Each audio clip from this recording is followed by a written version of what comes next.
네, 안녕하세요. 을사년 첫해 김준호의 야망 김준호입니다.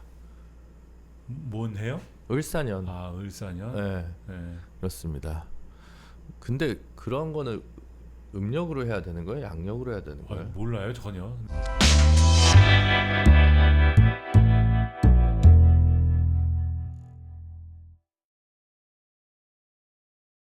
을사년 뭐 별로 좋은 기억은 없는 해들이라고 해요. 우리야 사실 살면서 을사년을 처음 맞아보는 거잖아요. 대부분의 해가 그렇지만 60 전에는 모든 해가 처음이잖아요. 그렇죠. 근데 을사년이 멀사늑약 있었고, 그다음에 이제 한일 정상회담 65년 있었고, 그래서 별로 좋은 기억이 없다 을사년이. 뭐 근데 올해는 좀 좋은 소식이 있는 을사년이었으면 좋겠네요. 네. 근데 이게 뭐 다 그게 뭐 그렇죠.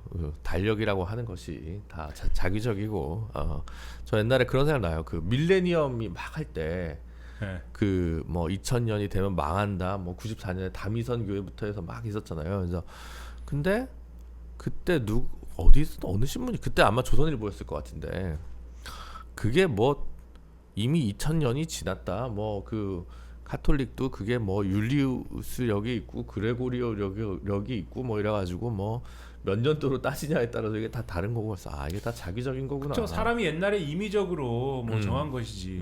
네. 그리고 2000년이다라는 기준도 음. 그 뭐 여기 이제 보는 분들 중에 이제 종교를 가진 분들이 다 있으시겠지만은 그 이제 예수의 탄생 연도 뭐 이런 걸로 따지는 거잖아요. 네. 근데 그것도 사실 뭐 우리가 뭐 정확하게 물론 이제 종교적 믿음으로는 그게 맞는 거지만 정확하게 우리가 뭐 연대기를 다 측정해가지고 뭐 알 게 뭡니까 사실 그게. 그렇죠. 네. 제가 이제 무식한 얘기를 하고 있는데 정확한 날짜와 시간을 다 정확하게 우리가 계산해가지고 이 동위원소 측정을 해가지고 지금 한 얘기냐 이거예요. 물론 했을 수도 있습니다. 그걸 네. 어떤 과학자가 했을 수도 그쵸. 있겠지만은 이제 그런 식으로 따지기 시작하면은 이게 저는 그래서 오히려 제일 궁금한 게 단기는 맞냐. 그건 더 어려운 얘기죠. 더 그러니까. 어려운 얘기죠. 예. 네. 단기, 불기, 네. 이 연호에 관한 법이 있습니다. 우리나라에. 또 법으로 가는 거예요? 법이 아니 있어. 그래서 그 우리가 저기 그 대한민국 헌정이 그 48년을 시작할 때는 단기를 썼습니다.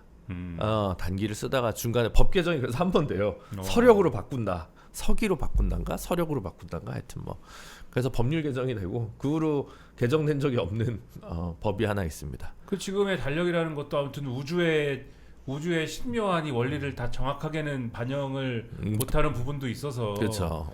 그 뭐 물론 다 포함되는 거지만 윤년도 있고 뭐 이런 거잖아요. 그렇습니다. 네. 뭐 아무튼 뭐 그런 의미에서 네. 새해라는 것도 소용없다. 다 허위 의식이다. 부르주아가 유포한 이데올로기다. 이런 거군요. 우리 유물론자다. 유물론자다. 유물론자면 숫자는 중요하고 숫자는 물질성을 갖는 거 아닙니까? 아니 숫자는 이제 숫자도 이제 임의적으로 고안이 된 것이고. 네. 그렇군요. 네. 그냥 여러분 그냥 개소리라고 생각하시고 그냥 네. 새해가 됐는데 네. 새해가 됐는데 그냥 저 사람들이 할 일이 없나 보다 그냥 이렇게 생각하시고 덕담은 안 하고 숫자 노릇만 하고 있습니다. 김준호의 야망 본격적으로 시작하겠습니다. 이틀 전에 작년 제 마지막 방송을 저 개인적으로 마지막 방송을 12월 30일 갑자기 CBS에 끌려갔습니다. 왜? 이것은 원래 김민아의 포지션인데 김민아가 바쁘다. 그러니까 복식조인 김준우가 와라 이래가지고 이제 CBS 2시 라이브에 잠시 이제 출연을 하고 왔는데 그날 이제 우리 김민아 평론가랑 달리 저는 이제 방송이 많진 않잖아요. 거의 없다시피 유튜브 포함해서 거의 없다시피 한데 그래서 그때 굳이 이런 얘기를 할까 싶었는데 그날 CBS 이영주 기자가 얘기를 하길래 저도 그 생각했다라고 한 게 뭐였냐면 최상목이 2명만 지명할 거다라는 얘기를 우리가 했는데 그리고 나서 그 방송하고 나서 한두 시간 있다가 정말 2명만 지명하는 그래서 또 맞췄다고 또 막 하겠네요 또 쇼츠를 만들었죠 우리 CBS에서. 그래가지고 사람들은 또 이제 최상목 네가 뭔데 선택적으로 2명만 하느냐 해가지고 막 분개하다가 이걸 두고 청와대 뭐 참모들이 전부 뭐 수석급들이 사의를 표명하고 뭐 이 난리를 치는 걸 보면서 최상목을 칭찬해줘야 되는 거 아니냐. 아, 상목이 형도 힘들었겠구나. 지금 이런 거죠. 네, 사람들의 분위기가. 네. 이분이 그래도 경제를 좀 생각했다더라. 우리 그 한국은행 이창용 총재랑 같이 한덕수한테 가서 헌재 재판관 임명하시오라고 얘기도 했다는 거 아니에요. 그래서 뭐 나름 그렇습니다. 그래서 뭐 그냥 뭐 그래서 저는 이제 뭐 많은 분들이 그런 분들이 있는데 일단은 작은 까방권을 줘야 되는 거 아니냐라는 생각이 듭니다. 사실 알고 보니까 이웃 사촌이더라고요. 아 그래요? 네. 용산 살아요? 같은 아파트. 같은 아파트 살아요? 둘 다 전세야. 그분도 나도. 그럼 좀 불러갖고 술이나 한잔 하면서 물어봐요. 왜 그러냐고. 그게 나 전화번호를 모르잖아. 지나가면서 이렇게 붙잡고. 아니 그 아침에 갑자기 검은 복장을 한 분들이랑 야. 이런 차들이 갑자기 나타나기 시작해가지고 이게 뭔 일이지? 가만 생각해 보니까 그래가지고 이제 그분이 이제 전기차 타시거든요 원래. 근데 요즘 무슨 차 타는지는 모르겠네. 권한대행이 되면 다른 차가 나오나?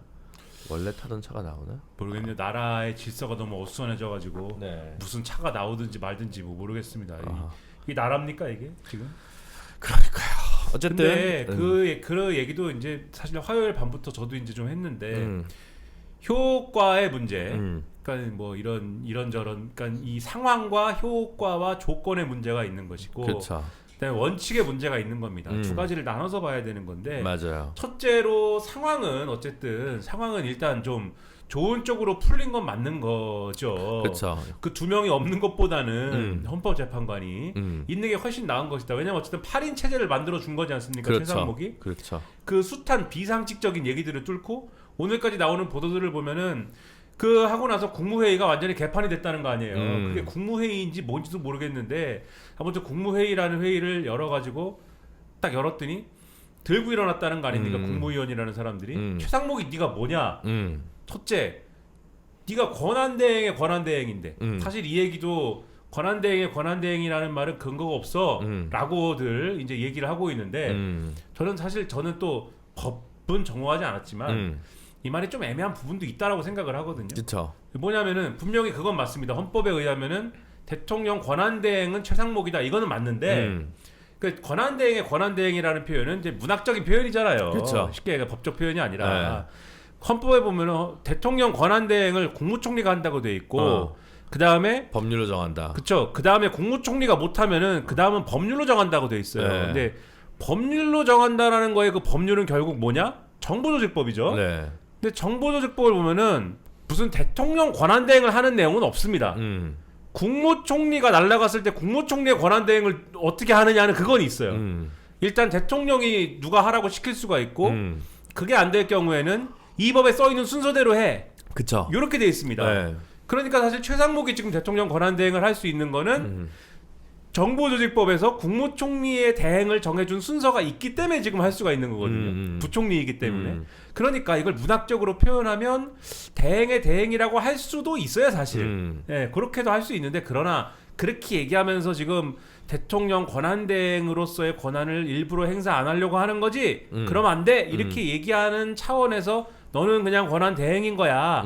라고 너는 그냥 대통령으로서의 권한을 원론적으로는 헌법상으로는 다 행사할 수 있는 건데 그렇게 우리 옛날에 용어로 하면은 뺑기시지 마 이렇게 하는 거잖아요. 그런 얘기인데 어쨌든 간에 이 얘기를 굳이 왜 드리냐. 분명히 이전까지는 야당이 어이 대통령 권한대행은 말이야 그 약한 거야. 당신은 권한이 약한 거기 때문에 함부로 권한 쓰고 그러면 안 돼. 이렇게 얘기를 하고 여당 쪽에서는 아니야. 대통령 권한대행이라는 거는 다 쓸 수 있는 거야. 거부권도 막 행사하고 이럴 수가 있는 거라고 이랬는데 이 난장판 국무회의에서는 너는 권한대행의 권한대행이라고 아주 쥐뿔도 없는 것이 말이야. 그러니까. 이 중대한 사안을 말이야. 미친놈들. 헌법재판관이라는 임명이라는 아주 중대한 사안을 말이야. 네 맘대로 이렇게 행사할 수 있어? 이렇게 따지고 한편에서는 또 어떤 사람 손들고 적어도 그 정도 권한을 행사하려면 말이야 우리 국무위원들한테 물어보고나 행사를 해야지 말이야.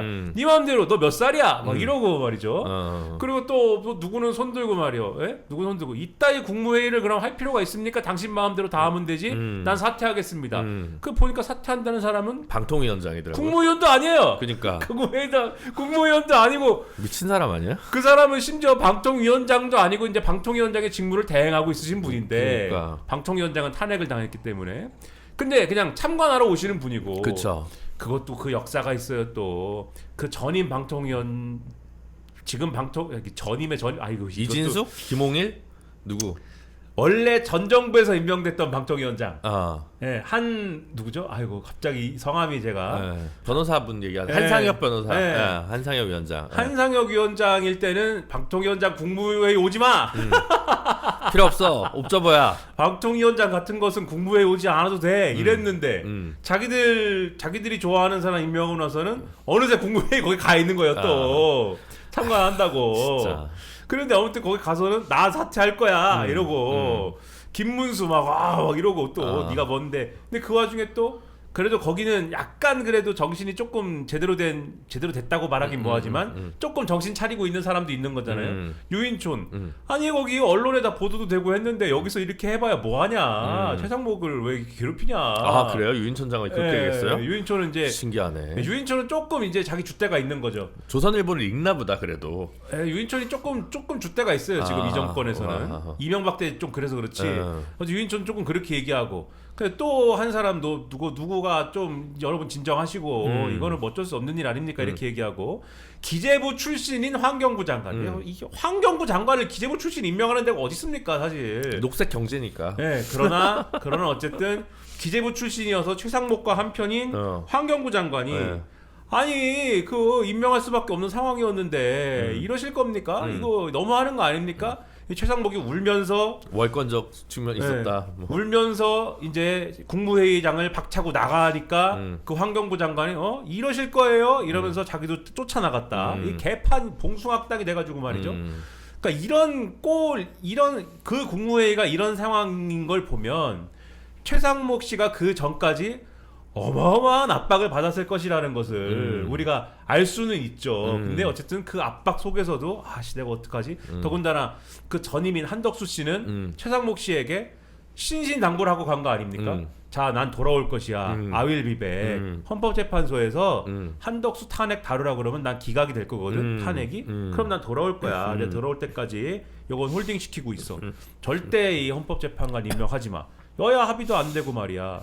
그래요. 국무회의에서 국무회의에서 또 가장 황당했던 사람 하나. 그 법제처장 이완규 씨 있지 않습니까? 이완규 씨 평론가입니까? 지가 평론가예요. 손들고. 자, 헌법재판관이라는 건 말이에요. 여야가 합의해야 되는 거예요. 여야 합의가 얼마나 중요한 가치인지 아십니까? 그 여야 합의가 됐어야 되는데 지금 여야 합의도 안 된 걸 이렇게 임명하면 됩니까? 평론가예요, 지가? 예? 아니 그리고 여야 합의가 된 거지. 그렇죠. 이미 근데 인사청문회랑 다 날짜 잡은 게 여야 합의로 잡은 건데. 그렇죠. 마지막에 본회의만 자기들이 안 들어온 거 아닙니까? 그쵸. 심지어 여당이 추천한 조한창이라는 사람이 심지어 지금 갔지 않습니까? 헌법재판관으로. 그 사람은 뭐 하늘에서 떨어졌습니까? 그러면은. 그러니까요. 여당이 추천을 했잖아요. 그런데 저는 여야 합의가 되든 말든 그거는 정치 평론의 영역인 것이고, 그리고 국회가 의결하기 직전까지 이제 왈가왈부할 사안인 것이고, 그쵸. 국회가 의결을 했다면 그것이 여야 합의가 됐네 만에로 대통령이나 대통령 권한대 그 대통령이죠 결국은. 대통령이 여야 합의가 안 된 건 내가 임명을 못 하겠는데요 라고 할 수 있는 근거가 없다. 법적으로. 그거는 여야 합의가 됐네 만에는 평론가들이 그거 뭐 여야 합의도 안 됐는데 말이에요 라고 하는 그 영역의 문제인 거지. 법적으로 이거는 그래서 나는 이 임명을 못 하겠습니다 라고 할 수 있는 룸 자체가 없다. 그 얘기를 지금 하는 거예요. 근데 그쵸. 그거를 법제처장이라는 윤석열의 친구인 이완규. 윤석열이 그 검찰총장 징계당할 때 그 법적 대리인도 하고 뭐 이랬던 사람이 그 손들고 국무회의에서 국무위원도 아닌데 그 양반도 그 얘기를 하고 있어요. 또 아무튼간에 그 어마어마한 얘기를 심지어 한덕수가 선까지 그어놓은 상황에서 최상목이 힘들었을 거예요 아마. 힘들지만 지금 말씀하셨듯이 주된 동의는 경제죠. 여기서 내가 또 헌법재판관 임명 안 해가지고 이 헌법재판관 임명을 미루는 것 때문에 윤석열 탄핵의 불확실성이 커져가지고 이게 또 환율이 1,500원 근처까지 원달러 환율이 뚫고 올라가면 이거 방어하기 위해서 이 또 뭡니까 외국한 평형기금 이런 거 쏟아 부어야 되고 근데 이미 이거는 지난번에도 다른 데 쓰고 막 이래가지고 지금 뭐 그래도 아직은 빵빵하다 뭐 이렇게 얘기하고는 있지만 언제까지 갈 겁니까 이거? 그러니까요. 지금 뭐 막 투입을 하고 있지만 언제까지 이거 방어할 겁니까? 그리고 이런 식으로 계속 한쪽에서는 변수를 만들고 한쪽에서는 쏟아 부어가지고 결국은 이게 외환보유 고가 동나가지고 뻥 터져버린 게 IMF였잖아요. 그것을 눈뜨고 그냥 볼 것인가? 네. 그러니까 오죽하면 오늘일까 한국은행 이창현 오늘이에요. 총재가 네, 또 신년사에서. 잘했다 최상목 이렇게 얘기한 거 아닙니까? 네. 예. 근데 아무튼간에 그걸 눈뜨고 볼 것인가가 첫 번째 우려. 둘째, 그런 우려가 상존한 상황에서 내가 임명을 결국 안 해갖고 민주당으로부터 탄핵을 당해가지고 그러면은 이 줄 탄핵 이 모드로 들어가서 이런 불확실성을 한층 키워가지고 지금과 같은 상황에 악재를 또 하나 만들어서 이 경제적 불확실성을 더 크게 키울 것인가? 그러니까 그렇다면 나는 임명을 해야겠다. 두 명으로 근데 이제 임명을 하면 나는 또 이 여당과 이 상식이 없는 국무위원들로부터 두드려 맞을 테니까 그냥 2명 정도 하는 걸로 이거를 뭐 면피를 해보자 뭐 이렇게 한 거잖아요. 근데 이 2명을 임명함으로써 헌법재판소는 이제 6명 체제에서 8명 체제가 된 거 아닙니까? 그렇죠. 8명 체제는 너무도 잘 아시겠지만은 일단 8명 체제에서 할 수 있는 겁니다. 모든 것을. 모든 것을 할 수 네. 있죠. 7명만 돼도 되죠. 그렇죠. 9명 체제가 완전체지만 8명만 돼도 괜찮고 또 6명 체제에서도 뭐 할 수는 있지만 6명 체제에서 이제 편결을 할 수 있느냐의 문제에서 어렵죠 좀. 그게 안 된다라고 주장하는 그 내부 논리 중에 하나가 자 저는 그것도 맞는 얘기다 사실은 그게 좀 나름대로의 논리가 있다. 헌법재판소라는 거는 구성이 대통령 3명, 대법원장 3명, 국회 3명. 국회 3명으로 구성이 되는데 이게 뭐 한 명씩 이빨이 빠져 있으면 좀 모르겠는데 국회 3명이 통으로 비어 있는 상황에서 대통령 3명 그다음에 이제 대법원장 추천 3명으로만 편결을 하는 게 이게 안 맞지 않느냐. 입법 취지에 안 맞죠. 그렇죠. 헌법재판소의 구성상 이것은 문제가 있지 않느냐. 정당성이 떨어지지 않느냐. 이렇게 말한다면 그것 좀 말이 되는 것 같다. 이런 생각이 들거든요. 네. 그리고 법에도 7명이어야 된다고 그렇죠. 적혀 있어요. 네. 다만 그것을 지난번에 이진숙이라는 사람이 이제 가처분을 내면서 6명으로 심리를 가능하게 한 부분이 있어서 그렇다면 9명 중에 6명 찬성으로 이제 이게 가능한 쪽으로 아무래도 헌정수호를 위해서는 그러한 방향으로 해석이 필요한 거 아니냐 이제 이거를 머리 싸매고 이제 하던 부분이 그렇죠. 있는 거죠. 그리고 보도가 났지만 헌재 안에서 야 6대 빵인 건 그러니까요. 어차피 6대 빵인데 할까? 이랬더니 한 명이 그러니까요. 근데 그게 정형식은 아니라고 합니다. 네. 그래서 이건 아니지라고 한 거고 저는 그게 맞다고 봐요. 그러니까요. 지금 말씀드린 대로 그게 논리가 없는 이게 안 되는 논리는 아닌 것 같다. 네. 근데 어쨌든 2명을 충원을 해주면 국회 2명을 충원을 해주면 어쨌든 한 명이 비긴 하지만 그럴 수 있는 거지 않습니까? 그렇죠. 살다 보면. 그럼요. 그래서 요 8명은 어쨌든 채워진 것이고 그 8명이 일단 대통령 추천 2명이 비기 전까지는 다시 6명 체제가 되기 전까지는 어쨌든 빠른 속도로 우리가 심리를 합시다 라는 내부의 어떤 그 동력도 확보가 되는 것이고 생긴 거죠. 네. 그리고 뭐 제가 볼 때는 4월까지 갈 것도 아닙니다. 이거는 제가 뭐 그냥 이 법적인 지식이 없는 사람 입장에서 보면은 2월 달에 그냥 끝나는 거예요. 이거는 제 생각에는 뭐 순전히 제 생각입니다. 네. 어차피 뭐 우수 변호사 생각은 스케줄이 좀 달라요. 우수 변호사 이게 왜 제가 계속 그 얘기를 했는데 우리가 지금 수사가 진행이 될수록 전체 넓어졌잖아요. 네. 심리할 게 많아졌어요. 근데 다시 공수처가 영장을 갑자기 쳤습니다. 그죠? 그거는 왜 그러냐? 검찰이 김용현 거 할 때 보도자료를 냈어요. 네, 구속영장 칠 때 보니까 막 벤치가 나오고 뭐 별게 다 나왔잖아요. 탄탄하게 한 거예요. 뭐 물론 그래서 검사들이 일 잘했다.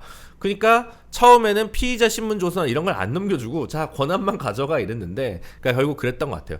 이 선우는 정확히 모르지만 우리 김용현 구속영장 치고 그 다음에 이제 자료 줄게 이렇게 자료 보니까 다 돼 있네.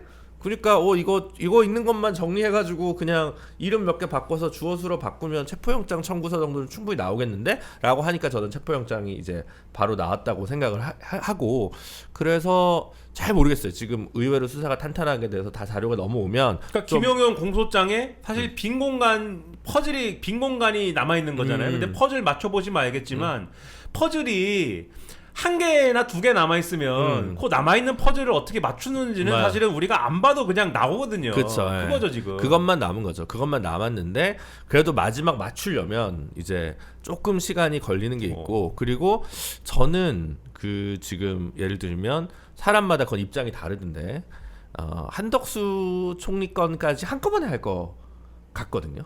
예. 그래서 그 부분이 조금 쟁점이 될 수도 있지 않나. 그러니까 윤석열 대통령 것만 할 거냐, 아니면 나머지를 다 같이 할 거냐. 근데 그렇게 돼서 이거 욕 먹고도 할 얘기는 해야지. 욕 안 먹어요. 네.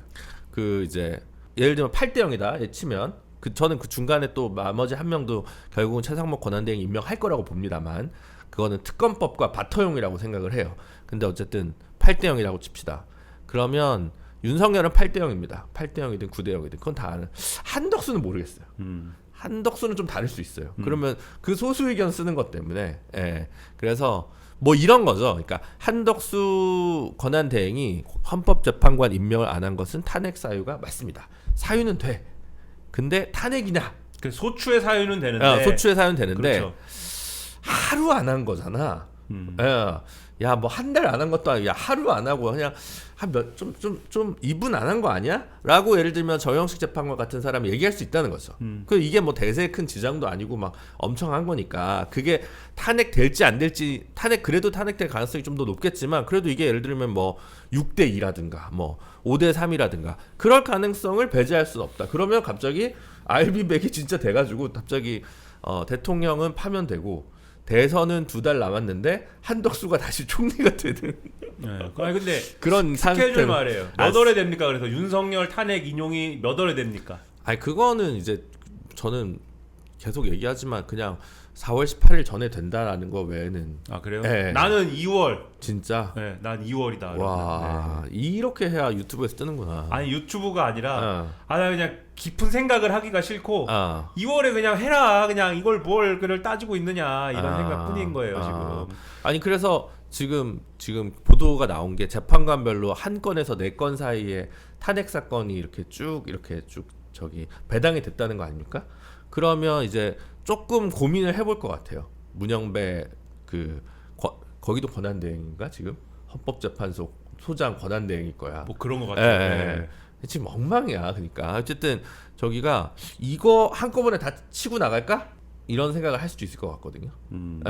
지금 뭐가 급한 건지 잘 모르겠어요. 근데 제일 급한 거 어쨌든 윤석열 탄핵인 것 같고, 근데 말씀하신 대로 윤석열 탄핵을 인용을 했을 때의 이제 권한대행 체제는 뭐냐에 대한 답은 또 있어야 될 것 같기도 해요. 지금 얘기 들어보니까 그것을 고려하면은 뭐 한덕수를 먼저 하거나 같이 할 수도 있을 것 같고 그런 부분이 있을 것 같네요. 근데 어쨌든 2월에 빨리 해라. 그 얘기 있잖아요. 그러니까 그 박근혜 대통령 때는 반론 전략이 엉망이었잖아.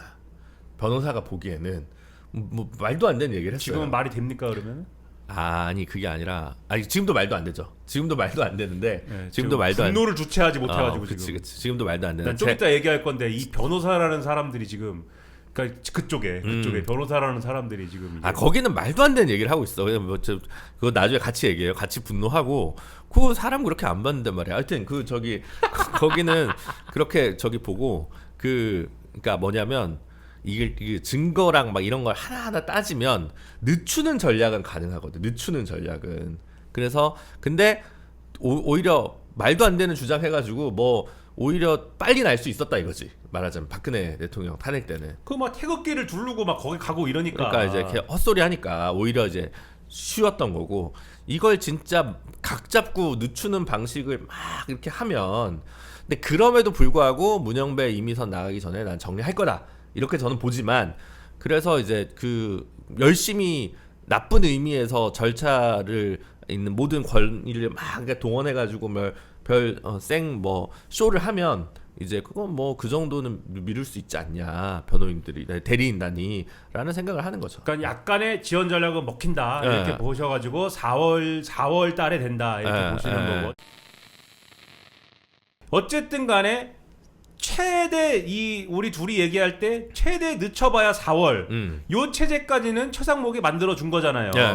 그러니까 그런 효과까지는 그런 정도의 이 불확실성을 그 정도 줄여준 것까지는 그것까지는 공이 있다. 그렇게 이제 생각은 돼요. 정서상. 그래서 그런 것까지는 정서상은 아니지. 이제 아니, 머리상 그런 거지. 네, 아니 내 마음에서는 그런 건데. 마음은 분노 아니야? 다 하고 말지 왜 그랬느냐. 아니 뭐 하여튼 그런 건데 나는 마음에서는 좀 불쌍한 것도 있어. 최상록은 불쌍하다. 이 사람은 이 저게 뭐냐 지금 저 자리에 앉아가지고 계속 이 사람이 그 계엄 직후부터 계속 그런다는 거야. 나 그만둘래요.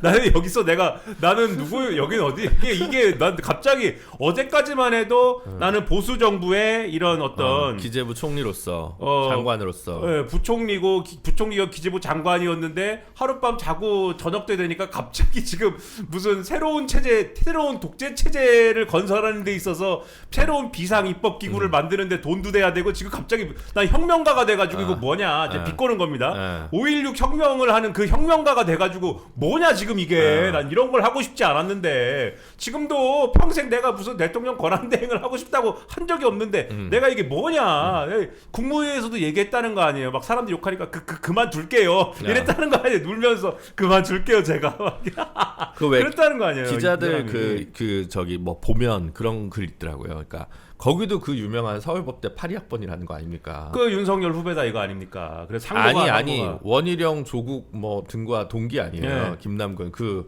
유명한 82학번. 네. 그래가지고 거기도 그건 또 있대. 그 저기 이것 좀 하는 거예요? 아니 안 했는데 그 죄스러움 있었는데 이제 박근혜 때 꼬여가지고 이제 꼬였잖아요. 어쨌든 간에 그게 문제가 돼가지고 근데 이제 그때 그 저기 뭐라고 전과전은 안 남았죠. 어쨌든 기재부 차관으로 이제 공직을 마무리했는데 거기서 갑자기 윤이 이렇게 발탁을 해가지고 사람이 약간 변했다는 거야. 그래서 이제 이 사람이 어디로 튈지 모른다. 이제 이런 얘기들이 이제 있었던 건데. 약간 빠져나가는 그게 이제 마음 때문인지 죄책감 때문인지 뭔지 모르지만 빠져나가는 기술은 확실히 있는 것 같아요. 이 사람이 박근혜 때도 그러니까 윤석열 마음에 든 게 박근혜 때 국정농단 조사를 하는데 이 사람이 수첩에 뭘 안 적었더라는 거잖아요. 수첩에 박근혜가 말하면 다 적어야 되는데 이 사람이 마음에 안 들어갖고 안 적었다는 거야 이 사람이. 그래가지고 이 사람은 저기가 그런 건 있는데 문제는 이게 그러면은 이런 식으로 이제 임명할 걸 안 하고 아까 말씀드렸잖아요. 법에는 임명을 해야 되는 이 사안을 임명 안 할 수 있는 그러한 갭이 없다, 룸이 없다. 근데 그걸 이런 식으로 여야 합의가 안 돼가지고요. 제가 여야 합의가 상대적으로 된 것에 가까워 보이는 2명은 임명을 하고요. 1명 마은혁이라는 분은 이분은 여야 합의가 덜 된 것 같았고 제가 임명을 안 했습니다.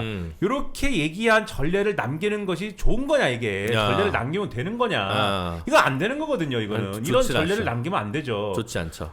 그렇기 때문에 요거는 뭐 우리의 마음과 정서와 무슨 이런 걸 떠나서 이건 절차적으로 안 된다라는 거는 남겨야 된다. 그래서 우원식 의장이 그 권한쟁의 심판을 걸지 않았습니까? 그래서 만약에 탄핵 소추를 이러한 어떤 정무적인 판단이나 이런 것 때문에 경제적인 상황을 고려했거나 뭐 이런 것 때문에 어렵다고 판단한다면 야당이 권한쟁의 심판을 봅시다로 대체하는 것도 가능하겠다. 권한쟁의 심판을 건 거에 대해서 헌법재판소가 판단을 내려주든가 아니면은 어느 또 정의로운 변호사가 지금 또 그걸 낸 게 있어요 지금. 김정환 변호사가 내고. 아는 분이요 또? 저는 한 번만 인사만 했고 패친이긴 한데. 운동권 출신이에요? 그것까지는 잘 모르겠는데. 웃음이 이상한데? 아니 진짜 몰라서 그러는 거예요. 네. 근데 그 약간은 하셨을 수도 있는데 원래 행정법 박사 받고 로스쿨 가신 분이어가지고 그래서 탄탄하네요. 근데 낸 게 뭐예요? 낸 내용을 우리 시청자들에게 설명을. 아니 이제 아마 지금 민변에서도 청구한다고 했는데 근데 이게 쟁점이 뭐냐면 똑같은 거야. 그걸 냈어도. 낸 내용을 설명을 해줘야지. 이거를 헌법 소원을 내는 거랑 권한쟁의 심판을 내는 게 있는데 사실은 이제는 말할 수 있다. 헌법 소원도 쉽진 않습니다. 왜냐? 이게 내용을 설명해줘야지. 헌법을 재판받을 권리를 침해받고 있다. 헌법재판관을 임명을 대통령 권한대행이 안 해버린 것에 대해서 안 하고 있으니까 내가 재판을 받을 권리를 침해받고 있다라고 하지 내는 건데 문제는 아까 얘기했던 그 이진숙 효력정지 때문에 그럼 그 결정도 못 하잖아. 할 수 있지. 심리에 착수했지만 할 수 있냐 이거야. 7명이 돼야 그 결정을 했는데 헌법소원을 내더라도 헌법소원을 결정을 못 하는 수가 발생을 해버리는 거였단 말이에요. 이제 할 수 있잖아요. 이제는 할 수 있지만 네. 그러면 두 번째는 그럼 뭐냐면 이 7명이 지금 됐어. 그러면 더 이상 침해받지 않아. 그렇잖아. 그러네. 결정할 수 있으니까. 네. 그러니까 헌법소원의 인용 가능성이 그렇게 높으냐. 이제는 말할 수 있는 거예요. 처음에 이제 헌법소원하고 잘했다 이렇게 얘기하지만 저는 그래서 그 앞에는 이거 하면 안 돼요 이런 얘기는 안 해요. 끝나고 나서 이제 약간의 우리가 이제 차가워졌을 때 얘기를 하려고 하는 거고. 근데 권한쟁의 심판은 다른 거죠. 국회가 이거는 그쵸. 선출한 국회 추천도 아닙니다. 법에 선출이 돼 있어요. 국회에서 선출한 거를 지명한 헌법에 국회는 선출을 하게 돼 있어요. 네. 네. 국회가 선출한 걸 지명하는 거니까 이 권한쟁의 심판은 이제 하겠죠. 권한쟁의 심판이라는 거는 두 기관 가운데의 권한을 정리하는 싸움인데 네. 국회의장의 주장은 국회가 선출할 권한을 갖고 있고 네. 이 대통령 권한대행은 국회가 선출할 사람을 형식적으로 임명하는 권한을 갖고 있는 건데 국회가 선출을 완료한 사람에 대해서 대통령 권한대행 또는 대통령이 이 선출한 사람을 한 번 더 결정을 하니마니 하는 결정권을 행사하는 것은 국회의 의결권을 침해한 것이다. 그렇죠. 그러니까 이 침해한 거에 대해서 바로 잡아달라. 네. 이렇게 지금 권한쟁의 심판을 청구한 그렇죠. 거죠. 그래서 아까 헌법소원 돌아가면 그래서 이게 인용될지 기각될지는 잘 모르겠지만 원래 냈을 때 당시에는 어차피 7명이 아니었기 때문에 결정이 날 수 없었다. 예를 들면 이게 첫 번째고 두 번째는 이 헌법소원을 아무나 청구할 수 있었던 것이 아니라 원래 그 전에 다른 헌법소원을 낸 사람만 가능한 거야. 이 당사자가 돼야 되는 거야. 갑자기 이거 위헌이니까 하는 거 이건 안 돼요. 그런 추상적 규범 통제를 하여튼 그런 건 안 되고 그냥 원래 내가 지금 내 건이 헌재에 걸려 있는데 내 건이 왜 지금 안 되냐. 그런 사람을 찾아가지고 이제 헌법소원을 넣어야 되는 이제 그런 문제가 있었습니다. 그렇게 해서 이제 두 개가 다 들어가고 이제 권한쟁의 심판 넣는 것은 잘한 일이라고 생각합니다. 왜냐하면 아까 헌법소원은 아까 다른 의미에서 기각 가능성이 있습니다. 너는 더 이상 재판받을 권리를 침해당하지 않았어라고 하는 거지만 권한쟁의 심판은 국회 권한이 침해당했어라는 주장은 여전히 유효하기 때문에 헌법소원 나간 것은 혹시 기각이 되더라도 권한쟁의 심판된 부분은 인용 가능성이 훨씬 높지 않나. 근데 그것조차도 7명이 됐을 때만 가능한 거기 때문에 사실은 모든 이 키는 이 막혀 있는 건 사실 최상목 권한대행이 어쨌든 푼 거다. 그래서 오죽하면 어떤 분들은 조한창만이라도 임명해라. 이런 생각을 가지신 분도 있었던 거예요. 보수 그러니까 국민의힘이 추천한 사람만이라도 해서 7명 체제라도 만들어줘라. 이렇게 되는 거고 만약에 지금 3, 4월에 만약에 무슨 변고가 있을지 모르는 상황에서 결정을 못할 리는 없겠지만 이미선, 문영배 2명이 지금 나가잖아요. 근데 나가서 탄핵은 되겠죠. 탄핵은 되지만 그럼 또 다른 헌재 사건이 다 하나도 결정이 못 납니다. 결국 그렇기 때문에 최상목 권한대행은 진짜 헌정 질서를 생각한다면 시기의 문제는 있지만 지금 인민노련 출신의 마은혁 후보자가 아무리 이념적 색채 논란이 있다 하더라도 이 사람을 결국은 이미선, 문영배 두 분의 임기 만료 전에 임명을 해야 된다. 그렇죠. 네. 그 아까 얘기한 헌법소원에 대해서는 헌법재판소가 그러니까 이게 재판관 임명 부작위 헌법소원이잖아요. 네. 이것을 신속 심리한다 오늘 이렇게 얘기를 하는데 뭐 결과는 장담할 수 없었지만 이 문제는 빨리 정리하고 싶은 거죠 헌법재판소도. 근데 요거가 확실히 되려면 국회도 빨리 넣어야 될 거예요. 지금 넣는다고만 했지 아직 넣진 않았죠. 뭐 넣은 건지 넣는다고 하는 건지 모르겠어요. 왜냐면은 이 2명 뭐 잘 모르겠어요. 그러니까 뭐 하든지 빨리 하세요. 그다음에 아까 최상목 얘기를 마무리하자면 그래서 이런 식으로 분명하게 이 헌재가 또 이제 지금 헌재가 브리핑하는 시간이니까 계속 얘기를 하는데 재판관 공석이 여전히 해소가 안 됐기 때문에 조속하게 완성시켜달라 이렇게 얘기를 하는 걸 봐서 이게 헌법소원이든지 아니면 지금 권한쟁의 심판이든지 절차적으로 헌재의 입장은 완료를 이제 시키고 싶은 것이고 그 다음에 이제 어쨌든 최상목이라는 사람의 주장과 하는 일에 대해서는 요거 전례를 남기면 안 된다. 요런 전례를 남기면 안 된다. 절차적으로. 이 말씀 분명히 드려요. 그러니까 효과에 있어서는 지금 김준우 변호사님 말씀하신 대로 다행이다. 좋고 다행인 게 분명히 있습니다. 그리고 최상목의 그 고뇌도 있습니다. 갈등도 있고 너무 여당과 이 국무위원이라는 사람들 용산이 개판이어가지고 최상목에 그게 있지만 최상목이 내밀고 있는 논리 그거는 용인될 수가 없는 논리이기 때문에 그것은 전례로 인정하지 않기 위해서라도 이후 절차가 있어야 된다. 탄핵이든 그게 헌법재판소에 의한 정리든 마은혁 씨에 대해서 이 시비 거는 거에 대해서 저는 우리 구 운동권 출신들 이거 용납할 수 없다. 예?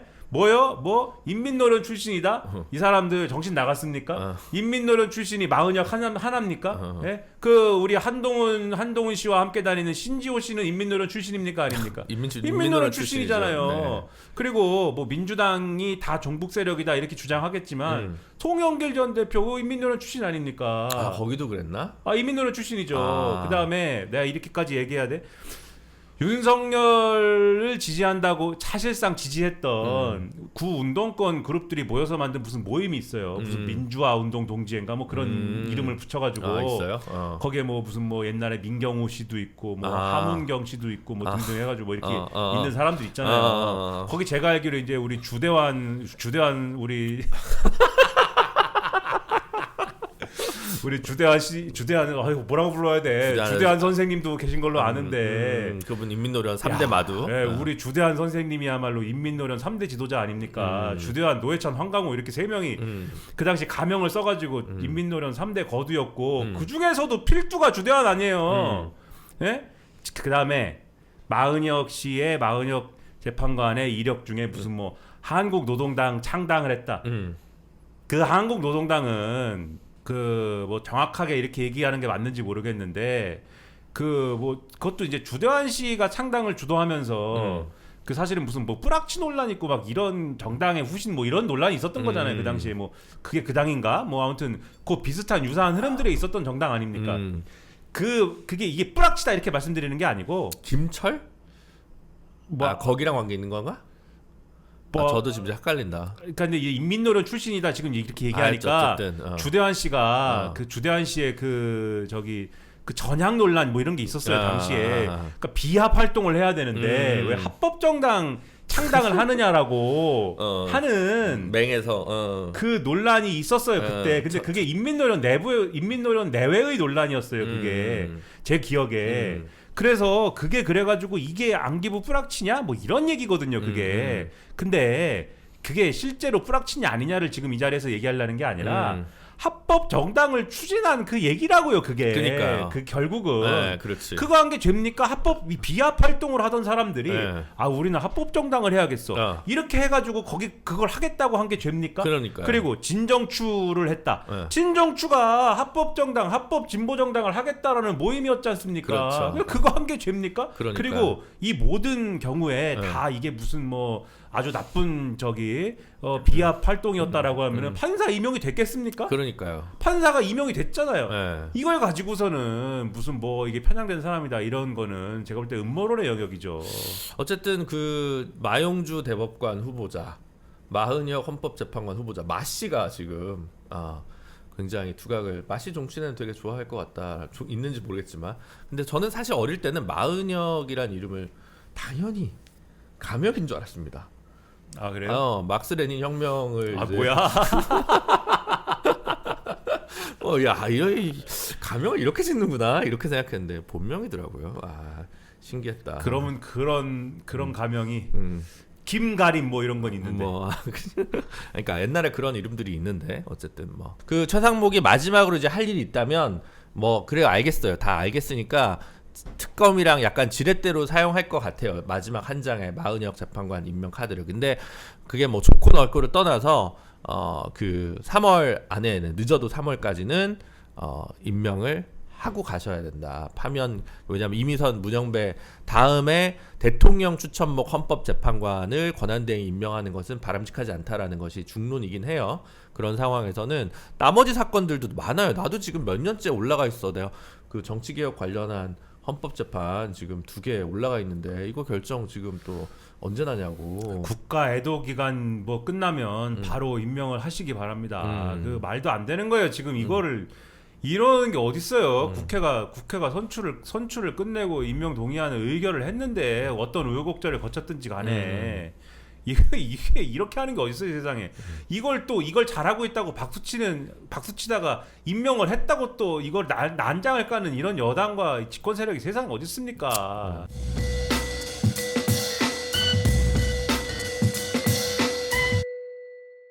오늘 공수처가 체포합니까? 하겠죠. 오늘 합니까? 오늘 들어가겠죠.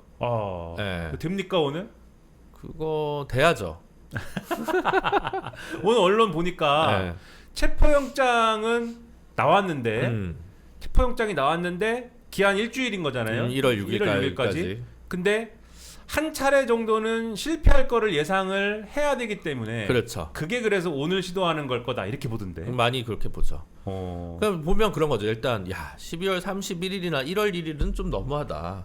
1월 1일 휴일이고, 그죠? 12월 31일이나 1월 1일 날 체포해봐야 또 뭐 서로 그러니까 1월 2일 정도에 첫 번째 시도를 하겠고, 그럼 경호처도 그래도 뭐 이렇게 좀 면을 세워야 되니까 하루 정도 이렇게 드자비를 하다가 지나가고 이제 그 다음에 지나가는 건데, 경호처 입장도 깝깝하죠. 왜냐면 이게 공무집행 방해로 기소될 가능성이 굉장히 높은 건데 이걸 해야 되니까 자기들도 이제 황당하죠. 왜냐면 연금이 날아갑니다.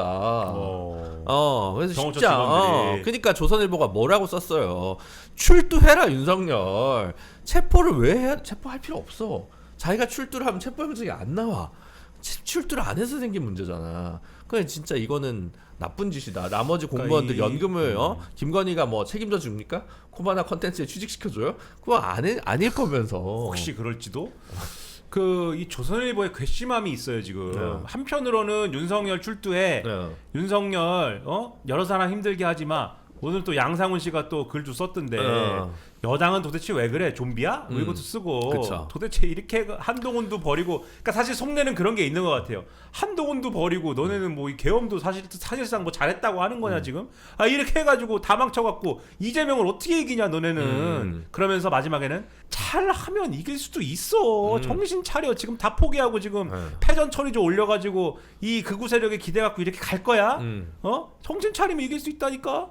이 얘기를 하고 있지만, 그렇죠. 그러면서도 이 극우 세력에 기대 가지고 지금 뭐 완전히 뭐 정신이 어떻게 된 사람들처럼 이게 하고 있는 집권 세력이 펴고자 하는 작전에 대해서는 일부 조금 거드는 게 지금 있어요. 살짝 있더라고요. 공수처가 정치했습니까? 그거 좀 물어봅시다. 그러면 그러니까 이 윤석열 측의 주장은 체포영장의 발부부터가 불법이라는 거예요. 왜 불법이냐? 첫째, 공수처는 지금 이 내란죄에 대한 수사 권한이 없다. 둘째, 공수처가 이 법원을 쇼핑했다. 중앙을 안 가고 서부를 갔다. 서울중앙지법에다가 이거를 신청해야 되는 서부지법에다가 신청을 한 것이다.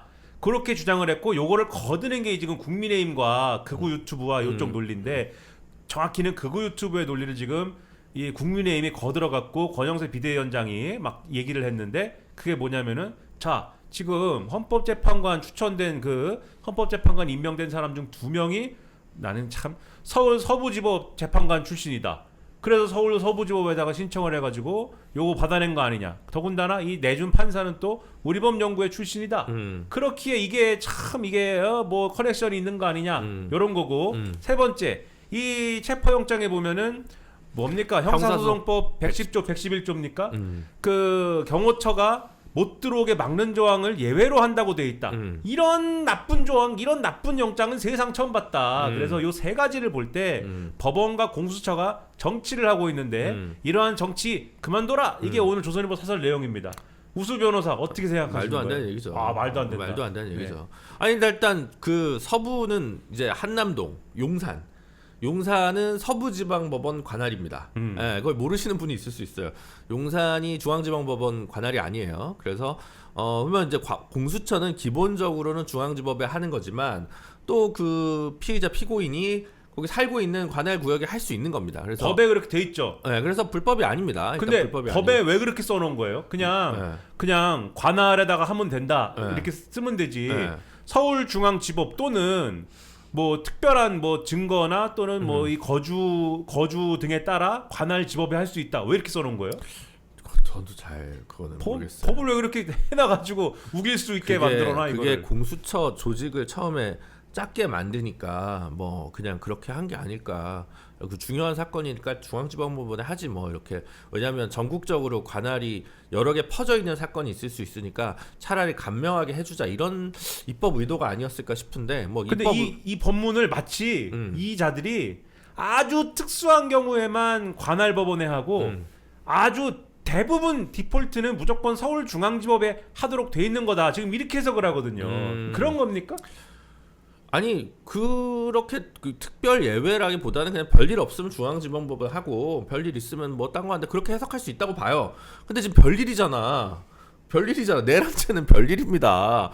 그럼 내란죄를 왜 특수하게 내란죄가 특수한 건데 왜 그걸 특수하게 다뤘다고 뭐라고 하냐고요. 그리고 그게 범법이냐고요. 범법이 아니잖아요. 그러니까 그거는 이제 말이 안 된다고 생각하고. 법에 있는 조항대로 했을 뿐이다. 네, 그리고 법원에서 그 형사소송법 이 조항의 예외에 해당한다. 즉 경호처가 막을 수 없다라고 이제 적시해 준 것은 제가 볼 때는 법원의 따뜻한 배려다. 왜냐하면 이제 영장 들고 갔는데 저쪽에서 분명 현장에서 형사소송법 110조, 111조 들고 나올 거라고요. 그 부분을 깔끔하게 교통정리 해주겠다라는 생각으로 판사가 이제 적어준 거라고 생각을 합니다. 그 영장에 쓴 의미가, 그러니까 지금 저쪽의 주장은 뭐냐면은 그러니까 이 윤석열 변호인 측의 주장은 뭐냐면 판사에게 영장에다가 법 적용의 방식을 써놓을 그 권한이 없다. 그래서 그렇게 쓴 게 지금 판사가 월권을 한 것이다. 지금 이 주장이거든요.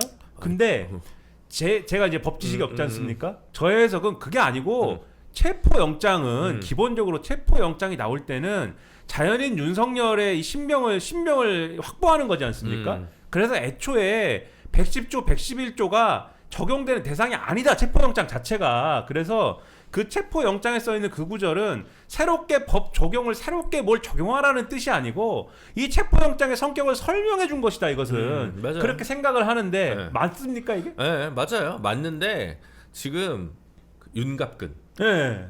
이분이 지금 이제 또 흑화의 대마왕이 돼서 네. 말도 안 되는 얘기를 또 막 늘어놓고 있는데 네. 그래서 이제 사실 하나하나 논박할 필요가, 왜냐면 이틀 전에 그게 저기 뭐지? 효력정지 가처분을 한다는 거예요. 난생 처음 들어보는 초식이어가지고. 왜냐면 체포적부심이라는 건 있습니다. 체포적부심. 근데 잘 안 해요.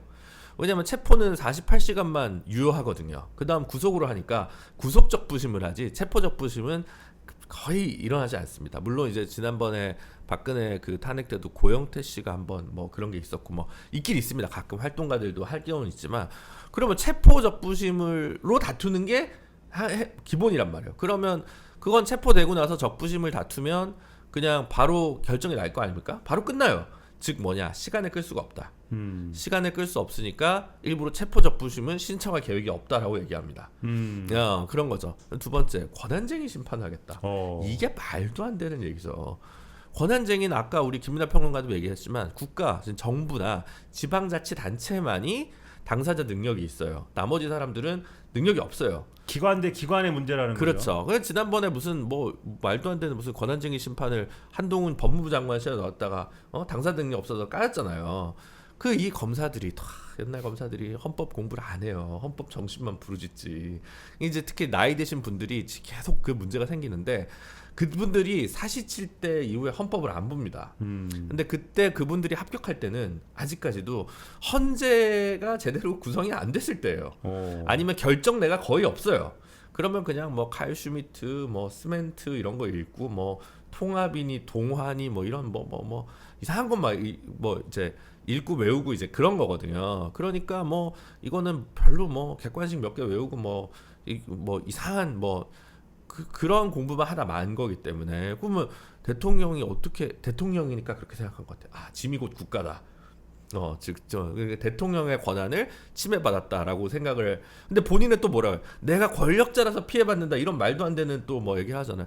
그게 아니라 이건 피의자 신분이기 때문에 권한쟁의 심판을 할 능력이 없어요. 그러니까 권한쟁의 심판을 청구하려면 이 문제가 본질적으로 대통령과 대통령이라는 직무, 대통령이라는 직책, 대통령이라는 기관과 그 다음에 법원과의 문제여야 되는데 그 법원과의 문제여야지 이게 성립이 되는데 법원이 체포영장 내줬으니까. 근데 지금 대통령이 문제가 아니고 자연인 윤석열의 신병을 이제 확보하느냐의 문제이기 그렇죠. 때문에 체포영장이라는 거는 자연인 윤석열이 이거를 청구해야 되는데 권한쟁의 심판이라는 건 아까 말씀하셨듯이 기관 대 기관이 심판 이거 대상이기 때문에 자연인 윤석열이 지금 권한쟁의 심판을 청구하겠다고 말하는 게 애초에 성립이 안 된다. 성립이 안 되죠. 그래서 내가 이걸 청구하겠습니다라고 헌법재판소에 들고 가면 헌법재판소는 뭐라고 답을 합니까? 각하라고 하는 거예요. 각하다. 네. 각하입니다라고 얘기를 하는 건데 각하 되었습니다. 그렇게 하는 건데 그러면 이건 뭐냐? 우리의 세금으로 월급 주고 있는 헌법재판관과 그 연구관들이 또 쓸데없는 문서를 쓰는데 시간을 써야 된다.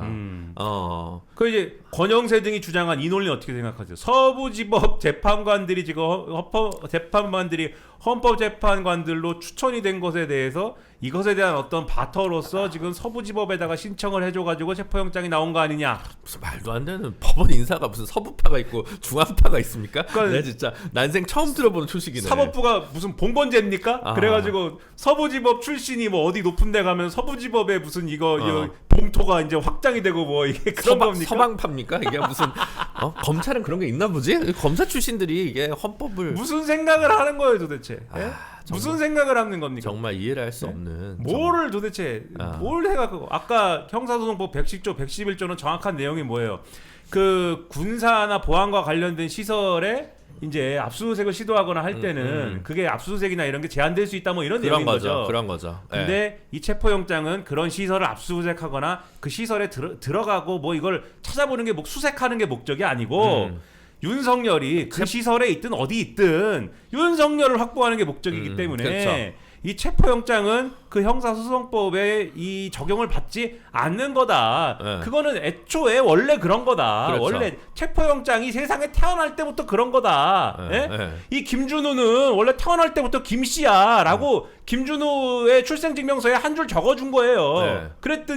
그랬더니 사람들이 야 김준우가 김씨라고 갑자기 정해줬어? 뭐야 이거 쓴 사람 이러는 거예요 지금. 예? 미친 거죠. 근데 이제 잘 아시겠지만 이제 혼돈이 없기 위해서 그래서 지난번에 나온 압수수색 영장 들고 갔을 때는 경호처에서 안 된다라고 했을 때는 그거는 뭐 그래도 이유가 있고 그거는 박근혜 대통령 당시에도 마찬가지였다. 근데 박근혜 대통령이 체포된 것은 파면 결정 이후고 지금 파면 전인데 왜 차이가 있냐면 이번엔 내란죄의 혐의자이기 때문에 체포영장이 나오는 거고 그전에는 내란죄가 아니었기 때문에 형사상 소출을 받지 않으므로 이 소출하는 개념이 결국은 이제 어디까지 포함할 거냐는 관련해서는 또 학자들마다 다 다르지만 보통 이제 강제 수사와 기소를 기본으로 보거든요. 강제 수사는 이제 이제 체포영장이나 구속영장 이런 거 포함하는 거겠죠. 근데 이제 내란죄 혐의자이기 때문에 이게 나올 수 있는 거고 집행되는 거기 때문에 이거는 이제 초유의 일이다. 초유의 일이다. 그러니까 그 이제 수사권이 없다라고 하는 주장의 근거 중에 하나가 이런 거잖아요. 만약에 검찰이 하는 것처럼 직권남용을 수사하다가 내란죄가 연관범죄가 돼가지고 나를 수사하는 거라면 직권남용과 관련돼서는 나는 불소추 특권을 가지고 있기 때문에 그것도 어떤 무효의 논리 중에 하나인 것처럼 막 얘기를 하거든요. 근데 어쨌든 지금은 경찰이 내란죄에 관한 1차 수사권을 가지고 있고 공수처와 경찰이 공조본을 결성한 상황에서 수사를 하고 영장 청구권은 분명히 공수처가 갖고 있기 때문에 그렇죠. 문제가 안 되고 이거 어차피 그리고 또 기소는 검찰이 합니다. 그렇죠. 그렇기도 하거니와 이 불소추 특권이라는 게 애초에 모든 수사를 다 제외시키는 건 아니잖아요. 네. 직권남용 수사를 하다가 네. 내란죄가 나왔다. 네. 내란죄는 불소추 특권이 제외되니까 거기에 대해서 강제수사로 전환했다. 이게 가능한 거잖아요. 어쨌든 간에 그거에 대해서 시비를 털고 그럼 어떻게 합니까? 우리가 이제 윤갑근 변호사, 석동현 변호사 이런 사람들이 진짜 말도 안 되는 얘기를 하잖아요. 제가 뭐가 있습니까? 제가 뭐 사실을 봤습니까? 로스쿨을 갔습니까? 아무것도 없잖아요. 신문만 보지. 법적 지식이 제로이지 않습니까? 신문에 있는 거 이상 없거든요. 네. 그런 제가 봐도 말이 안 되잖아요. 이게 다. 윤갑근 번호가 제가 있더라고요. 아 그래요? 네. 왜 있어요 그게? 5년 전에 네. KBS의 그 토요일 날 하던 심야 프로인데 정관용 아저씨가 하던 그 그 무슨 토론 프로 심야 토론이었나? 네 그런 거 있었어요. 네. 이제 없어졌잖아요. 그게 88년부터 만들어져가지고 네. 2020년쯤에 없앴던 것 같은데 거기에 이제 검찰 개혁으로 이제 토론회가 있었습니다. 그래서 제 옆에는 송기현 의원, 검사 출신이죠. 검사 출신이죠. 반대편이 권성동 의원, 그리고 윤갑근 변호사. 근데 대기실에서 만났는데 그 셋은 나이가 그때 다 50대잖아 벌써. 그리고 나는 아직 만 40인가 뭐 그랬을 거예요. 그래서 39이었나? 뭐 하여튼 뭐 그랬는데 뭐 법조 경력도 엄청나게 차이 나고 셋 다 검사 출신이고 그 셋은 다 호영호제하는 사이야. 기본적으로. 그 이제 뭐 점잖으시더라고. 그래서 명함을 받았을 거 아니에요. 근데 저장을 해놓고 한 번도 전화를 걸어본 적이 없는 이제 있는데 이번에 찾아보니까 번호가 있더라고요. 이 번호가 그대로인지는 모르겠습니다. 5년 전 네. 번호니까. 근데 어쨌든 그때만 토론을 해봤는데 그렇게 이상하지 않았거든요. 그러니까 이분이 근데 그리고 나서 구속이 됐잖아요. 네. 그 선거운동 관련해서 결국은 무죄는 나왔던 것 같아요. 그게 이분이 이제 원래 검사 출신이지 않습니까? 네. 우병우 사단이거든요. 그쵸. 또 우병우 사단. 근데 이제 이런 분들의 특징이 수사할 때 멋있게 수사하고 이러다가 수틀리면은 나와가지고 정치나 해볼까 뭐 이러시는데 중간에 변호사를 하던 시절에 자기가 수사했으면 다 기소했을 일들을 좀 합니다. 라임 관련 무슨 청탁을 하고 뭐 이런 걸로 기소가 돼요 이분이. 맞아. 근데 그게 뭐 자기는 변호사로서 할 수 있는 업무의 일환이었다라고 주장을 합니다. 근데 그게 이제 인정이 돼요. 제가 알기로. 그래서 그게 무죄가 납니다 이게. 무죄가 났습니다. 그러나 어쨌든 라임 관련 뭐 이런 어. 건이 엮이고 이러니까 공천을 정치를 하고 싶었는데 공천이 안 되고 뭐 그러니까. 그렇게 되죠 이게. 네, 총선 2번 그렇게 잘 안 된 거예요. 출마를 그렇죠. 한 적도 있었던 것 같은데. 아무튼 공천을 받으려고 했는데 어쨌든 당선은 안 됐습니다. 네. 그러니까 석동현, 윤갑근 이분들의 공통점이 뭐냐? 검사장까지 달았어. 그리고 윤갑근 변호사는 고검장까지 아마 했죠. 그래서 이제 나는 이제 적당히 변호사 1, 2년 해가지고 약간의 이제 군자금을 모은 다음에 이제 내가 여의도로 가야 되는데 여의도로 못 가. 계속 막히는 거야. 왜 어떤 사람들은 얼레벌레 갑자기 이제 배지를 줍는 사람이 있고 어떤 사람은 계속 파도 안 되는 사람 있잖아요. 지금 파도 안 되는 사람 쪽에 간 거야. 그러니까 이제 울분이 찼겠지. 그러니까 이제 말도 안 되는 이야기를 하는 초시고 그래서 더 이상 점점 빼가지고는 안 되겠다. 이렇게 그러니까 이런 생각이 드는 거죠. 그렇죠. 그 윤갑근 씨의 경우에는 또 그러니까 이분이 막 저기 검찰 수사를 상당히 이제 세게 받았고 그 당시에 막 그때 뭐 구속됐나? 뭐 제가 구속됐었어요. 네, 네. 막 이러니까 네. 그 또 가족들은 또 심적 고통이 있잖아요. 그런 거에 대해서 이분 딸이 막 자해를 하고 막 이러거든요. 그래갖고 막 뭐 그때 기사도 크게 나고 그래가지고 자기 나름대로는 한이 있을 거예요. 그거에 대한 한이 있을 거예요. 내가 그래갖고 이걸 반드시 어떻게 뚫어내야 되겠다 이게 있을 거야. 아마 제가 막 넘겨짚을 수는 없는 일이지만 그래서 그런데 약간 흑화되는 거죠. 그렇죠. 그렇게. 예. 그런데 딱 이번에 기회가 왔는데 그래서 이번에 변호사로서 무슨 뭐 이거를 잘 법적 조력을 한다 이런 개념이라기보다는 아닌 것 같아요. 이번에 이러한 지금 모여 있는 극우 아스팔트 세력의 눈도장 확실히 찍어가지고 그것을 그 대중적인 어떤 기반을 바탕으로 해가지고 내가 뭔가 발돋움해 보자 이런 계산인 거고 석동현 씨도 마찬가지입니다. 사실. 그러니까 그런 계산으로 지금 하고 있는 것이다. 맞아요. 그리고 이 비슷하게, 그러니까 이 사람들이 요런 계산이라면 윤석열은 그런 세계관인 것 같아요. 박근혜는 왜 탄핵되었는가? 박근혜가 탄핵된 것은 국정농단을 하고 그 다음에 헌법 수호의 의지가 없었고 이 자기가 국민들로부터 위임받은 그러한 헌법적 그 어떤 그 권력을 사사롭게 사인에게 위임하였기 때문 등등 이런 이유가 아니고 탄핵 소추가 되었을 때 더 적극적으로 그러한 법적인 짜잘한 이러한 그 투쟁을 하지 않고 법적 침대 축구에 돌입하지 않고 이 법원 내에서 법적 틀 내에서는 그걸 하지 않고 법적인 틀 외에서는 이 아스팔트 지지층에 대한 충분한 여론전을 하지 않았기 때문에 진 것이다. 이렇게 생각하는 것 같아요. 그래가지고 어제도 보면 뭐 심지어 편지가 나오지 않습니까? 미친 것 같더라고. 네, 나는 이걸 보면서 야 이제 대한민국은 이 새로운 장으로 들어왔다 이제는 이거는 다시 이전으로 돌아갈 수 없는 새로운 장으로 이제 들어온 거다. 나는 아주 충격적인 사태가 벌어진 것이다. 거기 윤석열 사인도 있잖아요.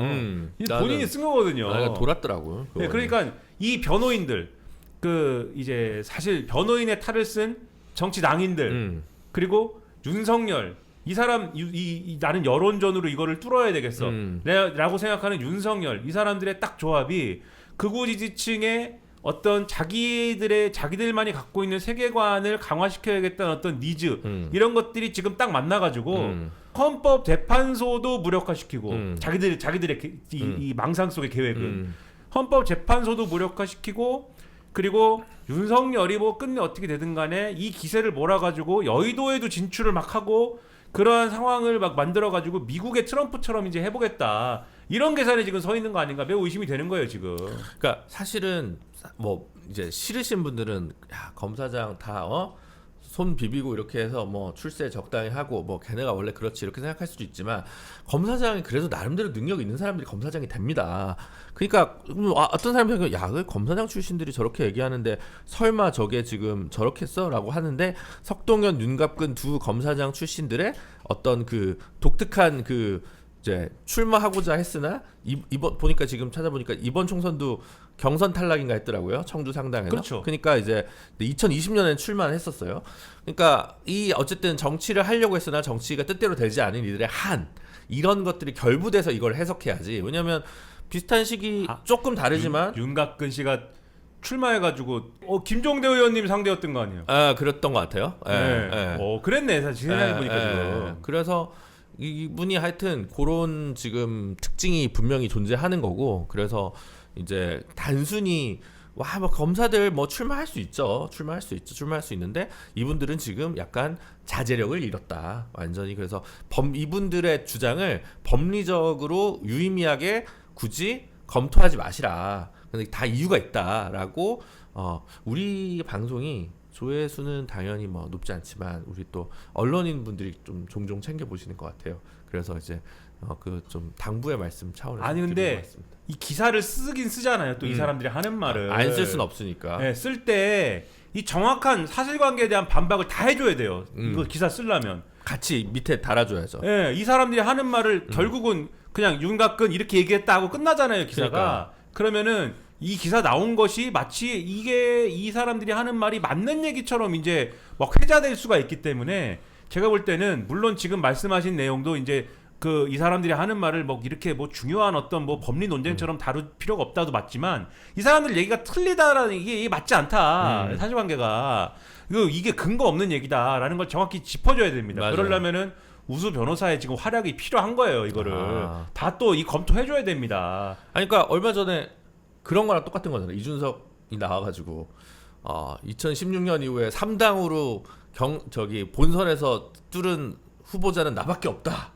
그 금방 저기 팩트 체크 했잖아요. 심상정이 있다. 왜 심상정은 빼먹냐? 네. 그거를 페북에 박원석 의원이 적더라고. 이분은 탈당하셔가지고 왜 그런 것부터 적지? 신기하는. 아니 근데 그것도 기자들이 그때 잘못해서 제가 막 전화했었거든요. 이거를 다 피곤하고 이게 좀 쓸데없는 일로 생각될 수 있지만은 요거를 저는 그 굉장히 중요한 언론의 이 사명이라고 생각해요. 책무죠. 뭘 얘기할 때 이걸 말도 안 되는 얘기라는 거를 같은 기사 안에 있지 않으면은 사람들이 가짜 뉴스에 일순간이라도 이 타격을 당할 수가 있어요. 근데 문제는 썼는데 문제는 제목이야. 특히 인터넷판 제목은 뭐 권한쟁의 심판 청구해. 근데 그 밑에 법조계 뭐 가능성 없다고 비판적으로 이렇게 쓰진 않잖아. 그냥 윤갑근이 뭐라고 얘기했다, 석동현이 뭐라고 했다, 이것만 따니까 그 제목이 문제인 거야. 제목 장사가. 그러면 또. 제목을 윤갑근 거짓말해 이렇게 쓰십시오. 그냥 어제 편지를 보고 놀란 게 이거는 대놓고 이 편지는 윤석열의 편지. 윤석열의 편지라고 하면은 좀 낭만적이긴 한데 대놓고 지금 근데 그거는 맞겠죠? 아니 윤석열 사인은 인터넷 가서 이미지가 있잖아. 그러니까 그걸 따가지고 이제 위작을 할 수도 있는 거긴 하지 않아? 근데 이게 만약에 정말 생뚱맞은 맥락에서 편지가 돌발적으로 막 이렇게 갑자기 나오고 이랬으면 그 의심을 할 텐데. 근데 위작이면 위작이라고 얘기를 했겠지. 그렇기도 하거니와 이게 돌발적으로 그러니까 어떤 맥락에서 안 맞는 맥락인데 이게 나왔으면 그런 의심도 할 텐데 근데 이 정권의 특징은 그런 의심도 다 맞더라. 맞는 게 또 특징이긴 한데 너무 일관된 맥락에 맞게 지금 나와가지고 이거는 윤석열이 썼겠네 할 수밖에 없는 상황이지 않나 싶은 거예요. 근데 이게 석동현 씨가 어쨌든 받아와가지고 전달해가지고 이거를 준 거잖아요. 이 내용이 나는 보면서 이렇게 대놓고 지금 사람 바보 취급하고 극우 지지자들, 극우 아스팔트 그 집회 참가자들을 완전히 그 자기 사병화 시키겠다라는 그러한 의도를 이렇게까지 노골적으로 표현할 수가 있는가? 그걸 보면은 그렇게 돼 있는 거잖아요. 여러분의 활동 내가 유튜브로 다 지켜보고 있습니다. 정말 열심히 이 추운데 열심히 하시고 너무 고생들이 많으십니다. 여러분 지금 나라가 아주 위기입니다. 제가 가장 주목하고 가장 위험하다고 생각된 표현. 반국가 세력과 주권 침탈 세력이 국내외의 주권 침탈 세력과 반국가 세력들의 이러한 어떤 준동으로 인해 가지고 나라가 아주 위기에 빠져 있다. 우리가 이거를 참 뭐 막아내고 뭐 해야 되지 않겠느냐? 나도 여러분과 함께 이렇게 하겠습니다. 이러면서 이제 끝나는 편지지 않습니까? 거기에 주목하시는 거죠. 반국가 세력과 주권 침탈 세력을 구분해서 봐야 된다는 거예요? 그 제가 이제 그 부분인데 보통은 반국가 세력만 쓰지 굳이 거기에 주권 침탈 세력을 왜 썼냐 이거예요. 네. 굳이. 네. 그러니까 우리가 전통적인 어떤 반공주의 논리에서는 반국가 세력만 있으면 되잖아요. 반국가 세력은 북한이죠. 국가보안법상으로는. 그렇죠. 그리고 이들을 이롭게 하는 게 이적 단체. 그렇죠. 예. 그러니까 야 이 종북 세력이야. 야. 민주당도 종북 세력이고 김준호도 종북 세력이고 뭐 민변 이것들 말이야. 그 얘기잖아요. 보통은. 근데 주권 침탈 세력이 뭐냐고요. 보통 북한이 예를 들면 대남 공작을 한다든지 뭐 이런 걸 할 때 우리 주권이 북한에 의해서 침탈당했다 이렇게 하나요? 안 하죠. 그렇게 하지 않습니다. 네. 왜냐면은 남북한은 특수관계이고 헌법상으로 북한은 반국가 단체이기 때문에 반국가 단체가 우리 헌법상 북한은 우리 영토인 거잖아요. 반국가 단체가 대한민국에 대해서 무슨 행위를 한 게 주권을 침탈당한 게 아니죠. 그거는 반국가 단체가 그냥 반국가 행위를 한 것이죠. 네. 그렇게 규정하고 많은 거거든요. 네. 그러니까 반국가 세력이라고 하는 거거든요. 근데 반국가 세력이 있고 또 주권 침탈 세력이 있어요. 주권 침탈은 외국이 하는 겁니다.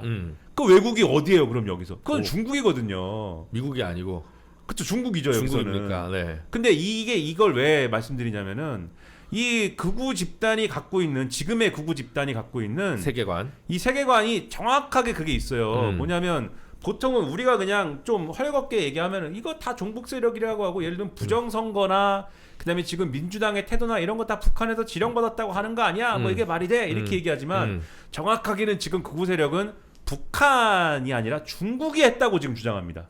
중국 공산당이 지령을 내리고 그리고 중국 공산당이 간첩을 보내고 중국 공산당이 무슨 여러 음모를 지금 꾸며가지고 그것에 의한 결과로서 부정선거가 일어나고 그리고 이제 이재명이 그 어떤 그 수하고 그 어떤 지령을 받아서 움직이는 거대 조직이 민주당이고 뭐 이런 식의 음모론이 짜여 있어요 지금. 그래서 부정선거 얘기할 때 꼭 중국의 무슨 그 역할, 그 다음에 중국산 장비의 어떤 역할 이렇게 그래서 등장하는 거거든요. 그래서 원래 대한민국의 이념 갈등에서는 원래 고전적인 그 판본에서는 등장을 잘 안 하는 중국이 윤석열의 편지에서는 지금 등장을 한 겁니다. 그럼 이게 왜 등장했느냐? 이건 전적으로 지금의 극우 시위대, 지금의 극우 시위대의 세계관이 너희들 말이 맞고 나도 그 세계관에 동의해. 이거를 표현하려고 등장하는 거거든요. 이거를 우회적으로 나는 여러분 생각에 맞아. 이렇게 제가 오늘 김준우 변호사 만나자마자 한 얘기, 뭐 새해 복 많이 받으시라 하기에 유물론자한테도 새해라는 게 있습니까? 이렇게 얘기하면 얘기했어요. 그랬더니 김준우 변호사 뭐라고 그랬냐면은 그런 이데올로기적 접근도 필요하죠. 이렇게 얘기했거든요. 보통 사람은 김민환이 미친놈이구나 이렇게 생각을 합니다. 반응이 대뜸 내가 새해 복 많이 받으세요라고 했는데 유물론자한테 새해가 있습니까? 이러면은 저 사람은 미쳤구나 이렇게 생각을 하는데 김준우 변호사 이렇게 얘기하잖아요. 그런 이데올로기적인 접근도 필요해. 이게 뭐냐? 이게 우리끼리 아는 암호 같은 거야 이게. 예? 그런 세계관이 있다라는 거에 대해서 나도 그런 세계관 알아. 우리 왕년에 그 이상한 책 읽고 이랬던 그런 좌파지. 이게 이런 윙크 같은 거잖아요. 지금 윤석열이 극우 집단한테 윙크를 한 겁니다. 나도 극우야. 알아. 우리 같은 편이지. 윙크를 한 거예요. 그런 점인데 여기서 또 하나 제가 아주 위협적으로 느낀 게 오늘 체포영장에 대한 변호인들의 추가적 입장입니다. 저 이게 아주 위협적이에요. 오늘 체포영장 집행에 대한 부분에 대해서 변호인단이 뭐라고 입장을 냈냐면 공수처가 뭐 몇 명이나 있습니까? 수사관이 몇 명이나 있습니까? 근데 그 앞에 벌써 지금 윤석열의 편지와 지금 이 분위기에 고무되고 고조돼가지고 극우 시위대가 막 인산인해를 이루고 야 곧 전광훈이 올 거야 이러면서 전광훈 목사 와가지고 막 우리는 아주 대단하게 될 거야 이러면서 막 난리가 나지 않습니까? 그러면 그거를 공수처 수사관이 뚫고 들어가려면은 어떻게 뚫고 들어가요?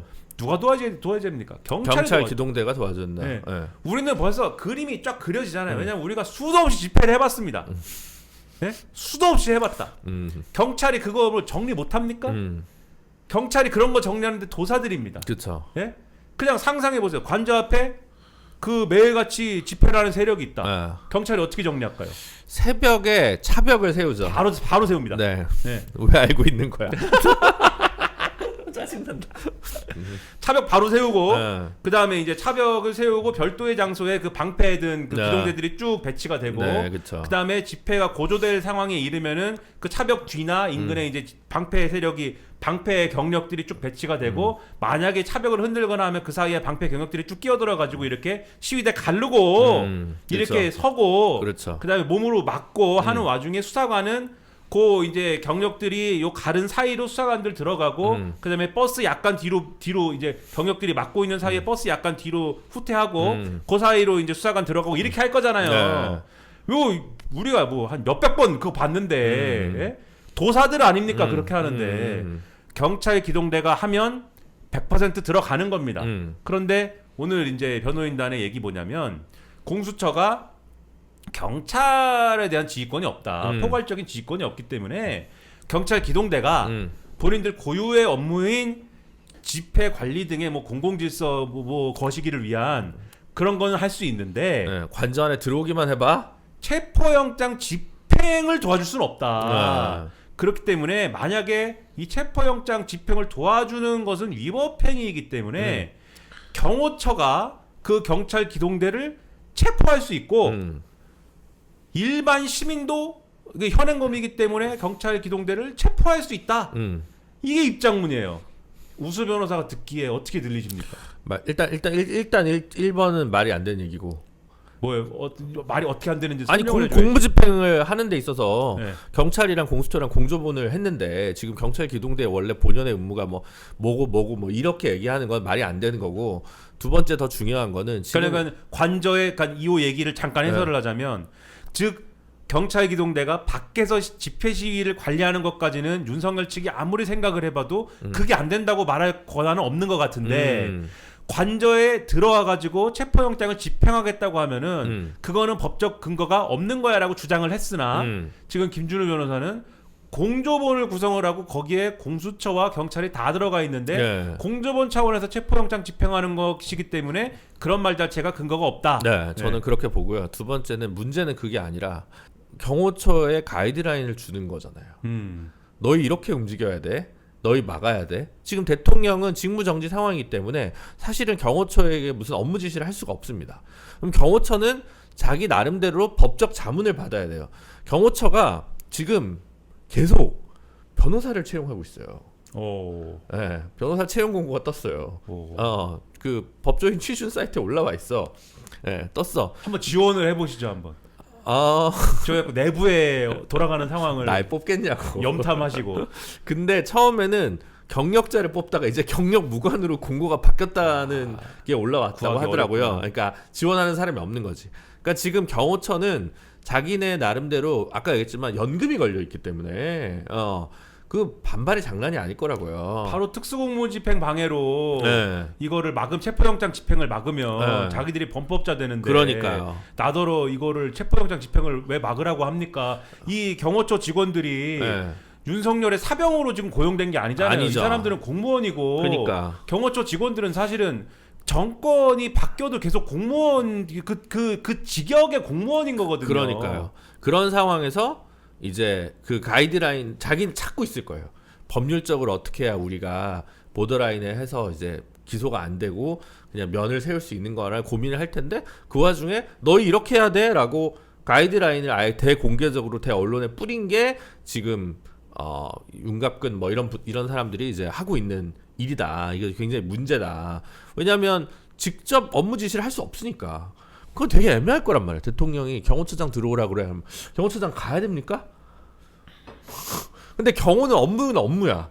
예를 들면 내가 오늘 어디 갈래. 예를 들면 오늘 지금 직무정지는 돼 있지만 이 대통령이라는 직위를 유지하고 있는 거에 대해서 일반 의전은 또 받게 돼 있지 않습니까? 그러니까. 그 의전에 경호가 포함이 되니까. 그러니까 그래서 지금 되게 좀 난감할 겁니다. 지금 경호처장이나 아니면 이제 경호처에 있는 공무원들이 그 상황에서 다른 걸 회의해가지고 그걸 하면 뭐 녹음할지 어떨지 뭐 어떻게 모르니까 그 아예 그냥 공개적인 업무 지침을 그런 식으로 내리고 있는 거 아니냐라고 보여지고 그래서 이거는 굉장히 문제다. 경호처는 이 소리를 쌩까고 그냥 협조를 해줘야 된다. 근데 다만 이제 우리가 평론하는 입장에서 분석하기에 하루는 막지 않겠냐. 하루는 막고 이제 그 다음에 이제 경호처장이 뭐 어떻게 하겠어요.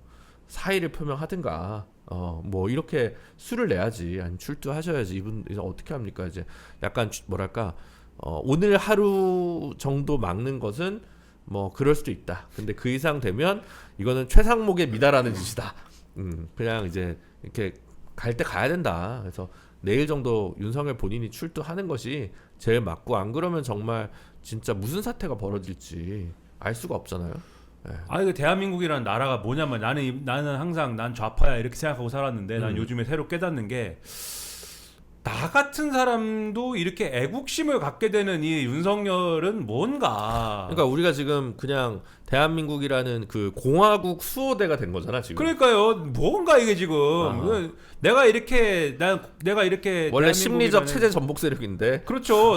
내가 체제를 전복하고 내가 지금 노동자 민중을 위한 공화국을 다시 만드는 그러한 장구한 여정에 민중 정치를 위한 대장정에 나서야 되는데 그게 아니고 지금 이 공화국을 수호를 해야 된다는 그러한 강박에 지금 사로잡혀 가지고 막 그러니까. 분노하고 막 눈물이 날라고 그러고 우리가 경제를 걱정하고. 야 이씨 어떻게 이럴 수가 있냐라는 그러한 분노에 사로잡혀. 그치 대통령이라는 사람이 적법한 체포영장이 발부가 돼서 그 전에 뭐 수사를 쌩까고 이런 것도 웃기지만 적법한 체포영장이 발부가 돼서 너를 지금 신병을 확보를 하겠다는데 아무 죄도 없는 경호처 직원들을 시켜가지고 너 이거 막아라고 지금 사실상 하고 있는. 그래서 만약에 경찰 기동대가 관저에 들어가면 그 자리에서 뭐가 나올지는 모르겠지만 적어도 레슬링을 해야 된다라는 이 상황을 받아들이기가 너무 어렵고요. 맞아요. 나는 이거를 받아들이기가 너무 어렵고 오늘 그리고 동아일보였나? 검찰총장 출신이 영장을 거부하다니 말이 되냐 이렇게 썼죠. 이게 이 사실을 받아들이는 것 자체가 너무 어렵고 우리가 적어도 그런 나라는 아니지 않았나? 막 이런 생각. 이거 보수나 할 생각이지 이게. 근데 나는 그 생각을 사로잡혀가지고 너무 화가 나고. 그 다음에 이 오늘의 경악할 만한 대목은 이 입장문에 보면 경호처가 경찰 기동대를 체포할 수 있다. 다음에 일반 시민도 경찰 기동대를 체포할 수 있대요. 맞습니까? 아니요, 안 되죠. 맞습니까 이게? 말도 안 되죠. 사적 구제 아니에요? 말도 안 되죠. 전문 용어로 사적 구제 아닙니까? 불법입니다. 일반 시민이 체포할 수 있습니까? 거의 이거는 준내란을 선동하는 짓이죠. 일반 시민이 관저에 들어온 경찰 기동대는 지금 불법 행위를 저지르고 있기 때문에 내가 경찰 기동대를 체포하겠습니다. 이러면서 경찰 기동대를 두들겨 패거나 경찰 기동대한테 어디서 갖고 왔는지 모르지만 수갑을 채우거나 이러면 어떻게 됩니까? 그건 이제 역시 특수공무집행 방해로 다 잡혀가고 구속되겠죠. 근데 변호인이라는 녀석이 그런 거를 입장문에다 쓰면은 이 녀석은 정신이 있는 녀석입니까 이게? 그리고 이게 지금 어떤 상황을 자기들이 상정 좀 그런가요? 이 자리는 상정은 좀 상고하고 어떤 상황을 자기들이 상상하고 그렇죠. 예정을 하고 그 상황을 이렇게 대응하겠다라고 지금 얘기하는 거잖아요. 시뮬레이션 결과를 발표한 거죠. 들어오면 경호처더러 대응하라고 할 거야. 여기까지는 정말 황당하고 두렵지만 그런 상황도 있을 수 있어. 여기까지는 내가 그 정서적인 준비가 됐는데 일반 시민이 체포할 수 있다라는 얘기가 여기 왜 나오지? 일반 시민은 관저 안에 왜 있습니까? 일반 시민은 누굽니까? 근데 그쪽에 태극기 부대에도 그 교육은 돼 있다던데요? CBS 기자님 말로 그거 잘못 막으면 잡혀가니까 몸조심해야 된다고 그 안에서 또 교육이 되고 있다고 하던데요. 그래서 일반 시민은 누구인가? 이게 왜냐면 경호처와 일반 시민이 또 분리돼 갖고 서술이 돼 있잖아요. 그러니까 자기들이 일반 시민에 해당하는 누군가를 활용해갖고 막겠다는 거 아닙니까? 막을 수 있다라고 지금 얘기하는 거잖아요. 저는 그래가지고 이 일반 시민이란 물론 태극기라고 지금 지칭하신 뭐 극우 시위대 일부가 지금 관저로 막 쏟아져 들어오는 거를 일부러 뒷문이나 이런 데로 열어주는 거일 수도 있겠지만 뒷문이나 이런 데 열어줘가지고 다 들어와 이래갖고 와 해가지고 뭐 이런 거일 수도 있고 아니면은 진짜 뭐 사적으로 이렇게 고용한 사설 경호원이나 뭐 이런 게 있는 거냐 내부에 그런 게 있어가지고 뭐 이거를 뭐 방어를 시키는 거냐. 그러면 이게 무슨 여기가 뭐 어디 뭐 제가 다른 국가를 이렇게 좀 폄하하는 것 같아서 그렇지만 남미나 이런 국가냐 이거예요. 남미가 남미를 폄하하는 게 아니라 과거에 남미에 그런 일들이 있었던 국가들이 있지 않습니까? 물론 정파는 완전 달랐습니다만 마지막까지 총을 쏘다가 군부 쿠데타에 저항하면서 마지막까지 칠레. 총을 쏘다가 막 이렇게 되고 그런 거에 어떤 반전 물구나무선 아현대 정부입니까 이게 뭡니까 지금 뭐를 상상하고 있는 거예요 이 사람들은. 이게 실제로 벌어지는 거냐 전 모르겠어요. 왜냐면 사설 경호원이라 할지라도 자기 죄 짓는 건데 그렇게 하겠습니까? 안 할 건데 그걸 상상하고 계획하는 거 아닙니까 이 사람들이. 미친 거죠. 이 사람들은 파시스트예요. 그러면 파시스트지 이걸 별달리 무슨 말로 설명을 합니까? 이런 사람들이 그 관저에 들어가서 지금 대통령이랍시고 그러고 있고 그걸 또 조력을 한다. 이 나라 엘리트라는 사람들이 그걸 조력을 하고 있고 여당은 또 그거에 대해서 침묵하고 뭐 이러고 윤상현이라는 사람은 그 관저 앞에 그 막 하고 있는 그 극우 시위대 앞에 가가지고 여러분 너무 잘하고 있습니다. 여러분 덕에 제가 뭐 어쩌고 하면서 여러분의 숭고한 투쟁 지지합니다. 뭐 이러고 있다. 누가 반국가 세력이고 누가 죄를 짓고 있습니까 지금? 이게 완전 이게 이 누가 반헌법 세력이에요. 이거 헌정의 위기를 지금 누가 초래하고 있습니까? 그러니까요. 내가 보수냐? 내가 좌파인데. 그래서 내가 이번에 진짜. 그 한국일보인가 신년 여론조사에 이거 처음 봤어. 그 개헌을 해야 되는데 대통령의 권한을 축소해야 된다가 제일 다수로 나오더라고. 그러니까 국회로 권한을 이용한 걸 빼고라도 대통령의 권한을 축소해야 된다가 개헌 내용의 1번 요인으로 나온. 여태까지 그런 거 없었거든요. 그 전까지는 좋은 대통령을 뽑아 내가 지지하는 대통령이 되면 된 거지. 대통령은 좀 약간 권한이 좀 있어야 되고 그래야 시원하게 뭐 개혁을 하든 추진을 한다. 이런 것들이 되게 여론조사의 결과였는데 이번에 처음으로 대통령의 권한을 축소해야 된다가 1등으로 나온 굉장히 거예요. 고무적이 됐습니다. 굉장히 고무적입니다. 네, 또 제도 매니아가 굉장히 고무적이. 제도. 근데 그쵸. 오늘 또 그 인터뷰 보니까 모 법학자 그 아주 나름 권위가 있는 법학자께서는 지난번에 말씀드린 그 주장 펴시더라고요. 이게 지난번에 말씀드린 얘기입니다.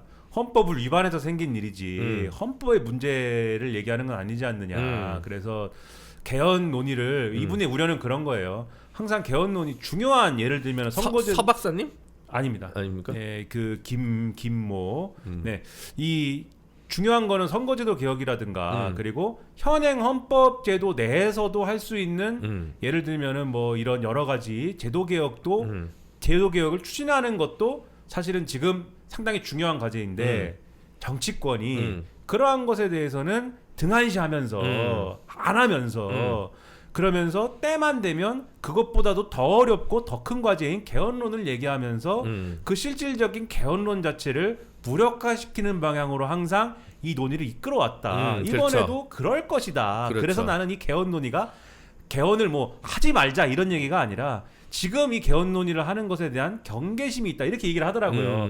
저는 그 얘기도 들어보면은 뭐 맞는 얘기다. 그런 점에서 이 말씀하신 대로 이 개헌 논의에 불이 붙고 하는 것은 자연스러운 또 흐름이라고 보지만 또 이 여러 가지 이제 고려 사항이 있는 것이지만 지금 이 상황을 또 이 논의의 결들을 또 주시해야 될 필요성이 또 있는 것이다. 여론조사 하니까 나오는 말인데 그 이제 지금 그거잖아요. 조선일보 다 그거잖아요. 야 그래도 희망을 갖자. 하지만 탄핵을 하고 이거 뭐 계엄 잘못했다고 하고 근데 뭐 이재명은 뭐 그래도 리스크가 있으니까 해볼만 한 거 아니야? 뭐 낙담할 건 아니지 않아? 뭐 요게 이제 보수 언론의 지금 이제 스탠스인데 제가 지난번에도 말씀드렸지만 제가 볼 때 그러니까 이 국민의힘 의원들은 그냥 대선은 텄어. 이미 끝난 거야. 라고 생각을 하고 지금 뭐 대선이 오래되면 다음 총선은 집권 후반기의 총선이기 때문에 우리가 오히려 해볼만 하고 왜냐면 안 그러면 다음번에 원래대로면 27년 대선에서 민주당이 무조건 이겼을 것이고 28년 총선에서 더 싹쓸이가 됐을 것이니 해볼만 하지 않았는데 오히려 이제 경합지역 뭐 충청권이나 수도권 의원들은 야 이렇게 되면 민주당 집권 후반기에 총선이 되니까 우리가 해볼만한 거 아니야? 그러니까 별로 이제 관심이 없고 오히려 이제 뭐 영남의 어떤 보수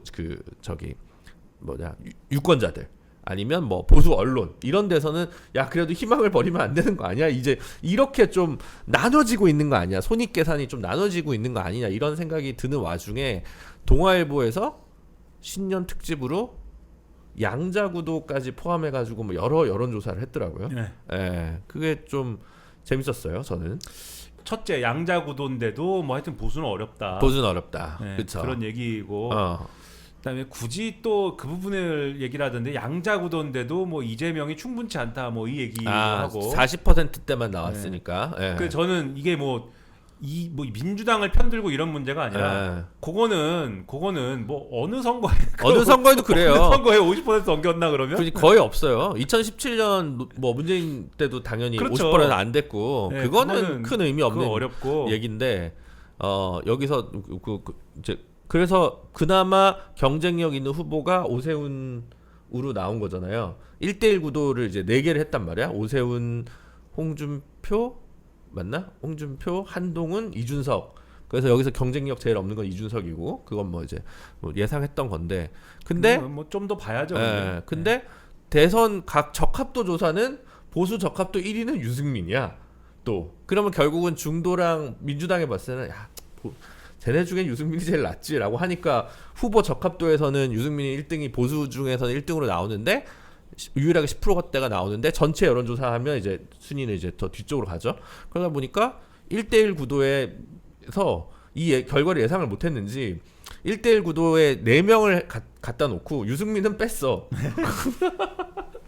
그래서 동아일보가 뭐 유승민 대표 싫어하는 건가? 뭐 아니, 현실성이 없잖아요. 네. 지금 뭐 여기서 몇 차례 말씀드리지만 안 돼서 그래 안 돼서 유승민 전 대표는 거기서 대선 후보로 선출이 안 되지 않습니까? 그래서 결론은 오세훈 시장이 지금은 제일 유리해 보이는 뭐 조금 국면이긴 더 하고 지켜봐야죠. 왜냐하면 지금 계속 말씀드리지만 이제 미륵폰이 이제 또 터져 나오면 영향력을 발휘하고 이러면 어떻게 될지 모르는 거 아닙니까? 그러니까 세간에 왜들 다들 이렇게 이제 안 될 게 뻔한 대선일 텐데 쉽게 얘기하면 그래도 그럼에도 불구하고 왜 서로 이렇게 나가려고 하냐. 관심들 가지고 있느냐 방패막이 필요한 거 아니냐 이 얘기를 여의도에서 슬슬 하는 거예요. 미륵폰에 대한 이제 그러한 조사가 막 이제 시작이 될 것인데 나 대선 후보인데 뭐 야당 하면서. 탄압이다 뭐 이런 식으로 해서. 근데 이제 정확히 말하면 야당 탄압은 아니죠. 자기들이 어쨌든 여당인데. 아니 금방 이제 질 거니까. 네, 근데 뭐 아무튼 뭐 그런 거 하면서 내가 뭐 유력 대권 주자인데 뭐 이러면서 그 방패막이가 필요한 거 아니냐 이런 전망들을 여의도에서는 왜냐면 여의도에서는 늘 그런 얘기하기 바쁘니까 그런 얘기들을 하는 와중이기 때문에 이 영향을 이제 비켜나가기는 어려운 건데 그렇기 때문에 요게 이제 또 요동치는 과정에 이제 어떤 영향을 줄까? 요거를 지금 기대하면서 계속 팔짱 끼고서는 지켜보는 사람이 이제 한이라는 분이다. 그래서 여러분을 저를 지키지 마시고 뭐 이분 제가 여러분을 지키겠습니다. 이렇게 하면서 오늘도 슬슬 시동 걸잖아요. 물론 이제 김종혁 씨가 한 얘기지만 제가 1월 중에는 활동을 이제 재개하도록 하겠습니다. 이렇게 얘기하잖아요 지금. 그러니까 이제 슬슬 시동을 걸고 있다. 그런 이분이. 맥락이 또 있다. 네. 나는 계엄으로부터도 자유롭고 이제 그 미륵폰으로부터도 자유롭고 이제 내가 다 뭐 이거 기다리면 정리할 수 있다. 이렇게 얘기를 하지만 그러나 그렇게 말씀하시면 우리가 내가 볼 때는 이 윤석열 시대를 한번 청산을 한번 해줘야 됩니다. 그 청산할 때는 우리가 고발 사주부터 다시 한번 쭉 한번 청산을 다시 한번 해봐야 된다. 고발 사주는 사실 또 우리 그분이 껴있을 가능성이 더 없잖아요. 그러니까 의심되는 부분도 있고 한번 물어보고 싶다. 왜 채널 A의 그 전직 기자의 카톡에 자꾸 언급이 되시는지. 네 그리고 그리고 사람들이... 결국 그러면 김웅과 손준성은 알고 있다. 그렇죠. 그 둘은 알 거 아니야. 그리고 참 그 채널 A 기자분들은 나빠요. 왜 남의 남을 왜 그 근거도 없이 뭐 막 대머리라고 부릅니까? 그 카톡에서. 예? 근거도 없이 그거. 예? 아니 내가 뭐 한 게 아니라 거기 카톡에 써 있어요. 그들끼리 대머리라고 부릅니다. 예. 네, 그렇습니다. 그러지 마세요, 그거. 그리고 그 여론조사 방식이 어떤 거였는지 잘 모르겠는데 우원식 의장이 대선 후보로 이렇게 나오더라고요. 그 동아일보나 뭐 이런 것들을 보면 이번 사태에서 그래도 이렇게 좀 정중동을 잘 지키면서도 원만하게 일을 잘 해결하고 있는 거에 대한 뭐 그분이 사실 대선 주자가 될 가능성은 없지만 근데 저는 뭐 대선의 향배보다도 저는 이번에 이 꼬라지를 보면서 윤석열이 대한민국의 새로운 장을 열었다. 그러니까는 계엄을 선포하고 이 불법 계엄을 선포해가지고 이 내란의 장을 연 게 저는 오늘도 그 생각을 했지만 이게 탄핵이 인용되고 조기 대선을 치러서 새로운 지도자를 뽑는 것으로 마무리되지 않는다. 마무리 돼서는 안 된다. 근데 그거는 이제 희망의 길이잖아요. 아. 마무리돼서는 안 되고 새로운 희망으로 가야 된다 이런 거잖아요. 저는 이제 절망의 길. 그걸로 안 끝날 것 같다 이게. 그러니까 그렇게 쓰셨더라고요. 윈터 이즈 커밍이야 그러면? 더 길고 추운 겨울이 이제는 시작됐을 뿐인 거다 이게. 증오와 혐오의 정치가 더 오히려 골이 더 깊어질 것이다. 그렇죠. 이 지금도 관저 앞에 있는 이 극우적 이 아스팔트 세력이 윤석열이 체포되고 탄핵이 인용되면 에이 텄다 이러고 야 우리가 졌다 이러고 해산되느냐. 저는 그렇지 않을 거라고 보고 더 갈 거다. 그들의 마음 속에 그리고 그들의 이 집회 정신 속에 윤석열은 이제 거기서 아이돌이 되는 것이다. 윤석열의 정치적 죽음이 정치적으로 죽는 거잖아요. 탄핵 인용되면 정치적 죽음이 오히려 영원히 사는 길로 좀비의 길. 그렇죠. 영원히 사는 길로 전환되는 것이고 윤석열이 죽었건 살았건 그거를 활용해가지고 그들은 와 거기서 와 이렇게 하는 거고 국민의힘은 이제 쪼그라들어가지고 중도니 무슨 뭐 이런 것에 무슨 기대할 데가 없어지지 않습니까? 당분간 유일하게 거기서 탈피할 수 있는 길이 한동훈을 적절히 활용하는 것일 텐데 지금 그럴 마음이 전혀 없잖아요. 지금 하는 꼴을 보면은 쌍권총 체제로 쌍권 체제로 그걸 할 마음이 전혀 없잖아요. 비대위 꾸린 거 보세요 지금. 비대위에 뭐 어디 지금 한동훈 이빨이 들어갈 그 체제가 아니지 않습니까? 그러면 그런 체제로 당분간은 지난번에 황교안의 자유한국당이 그랬듯이 이 극우 유권자층이 기대서 가는 그런 행보를 할 수밖에 없을 거예요. 그러면서 이 지방선거 관심 가질 텐데 지방선거는 그러한 극우 유권자층의 기대를 먹고 가면서 자기 기득권을 챙기면서 지금 현역 의원들이 영남당 내 위주로 이 지금 내 지역구에 내 위주의 이 사람들을 공천한다.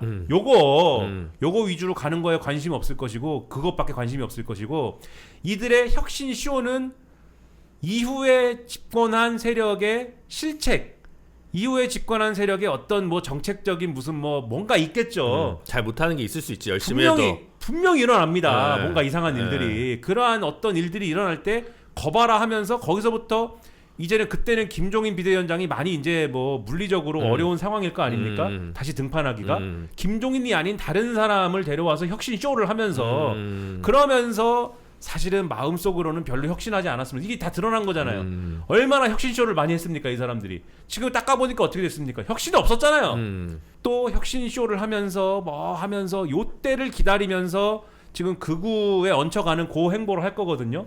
그러나 그때 혁신 쇼를 하고 하지만 극우의 그 고갱이들은 계속 키워가면서 지금 하는 거예요 결국은. 그리고 이들의 이 흐름이라는 거는 축소되거나 약화되는 흐름이 아니라 계속 남아있고 심지어 세력을 커가는 그러한 와중에 계속 있을 거라는 거죠. 그리고 이 메시지는 점점 더 악랄해질 것이 확실한 게 이제 2번 탄핵당한 거 아닙니까? 탄핵 인용되면 2번 탄핵당했으면 야 한 번은 우리가 해야 돼 뭐 이렇게 갈 거예요 이제. 그러면 이제 뭐 새로운 정부가 저는 아마도 민주당 정부가 될 가능성이 상당히 확률은 높지 않겠습니까? 그렇죠. 뭐 95% 99%죠. 네, 확률은 높은데 민주당 한번 탄핵해야 되지로 몇 년을 할 거예요 이제는. 그럼 그 소용돌이 속에서 무슨 건설적이고 생산적인 논의가 가능하겠습니까? 갑자기 한숨이 나온다. 이거는 미국의 트럼프처럼 되는 것이다 이게. 그런 예감이 상당히 요즘 지난주부터 쭉 이제 들어서 이거는 새로운 장으로 넘어온 상황이 아닌가. 나쁜 의미에서. 그렇죠. 이게 심각하다. 네. 그래요. 고민이 또 깊어지네요. 알겠습니다. 하여튼 뭐 어떻게 이렇게 또 본의 아니게 체제 전복 세력이 나라 걱정하고 공화국을 수호대가 되는 이게 뭐냔 말이에요, 얘가 이게. 전향의 현장을 전향은 아닙니다. 나는 전향이 아니고. 그렇죠. 전략적 긴장감을 내재한 상황에서 전술적 변화를 보고 계십니다. 오늘 굉장히 우렁차신데 진짜 분노가 정말 분노 게이지가 만땅 차신 게 느껴지네요. 내가 왜 이게 뭐냐. 나는 나날이 너무 고통스럽습니다. 이게 맞습니다. 뭐냐 도대체. 맞아.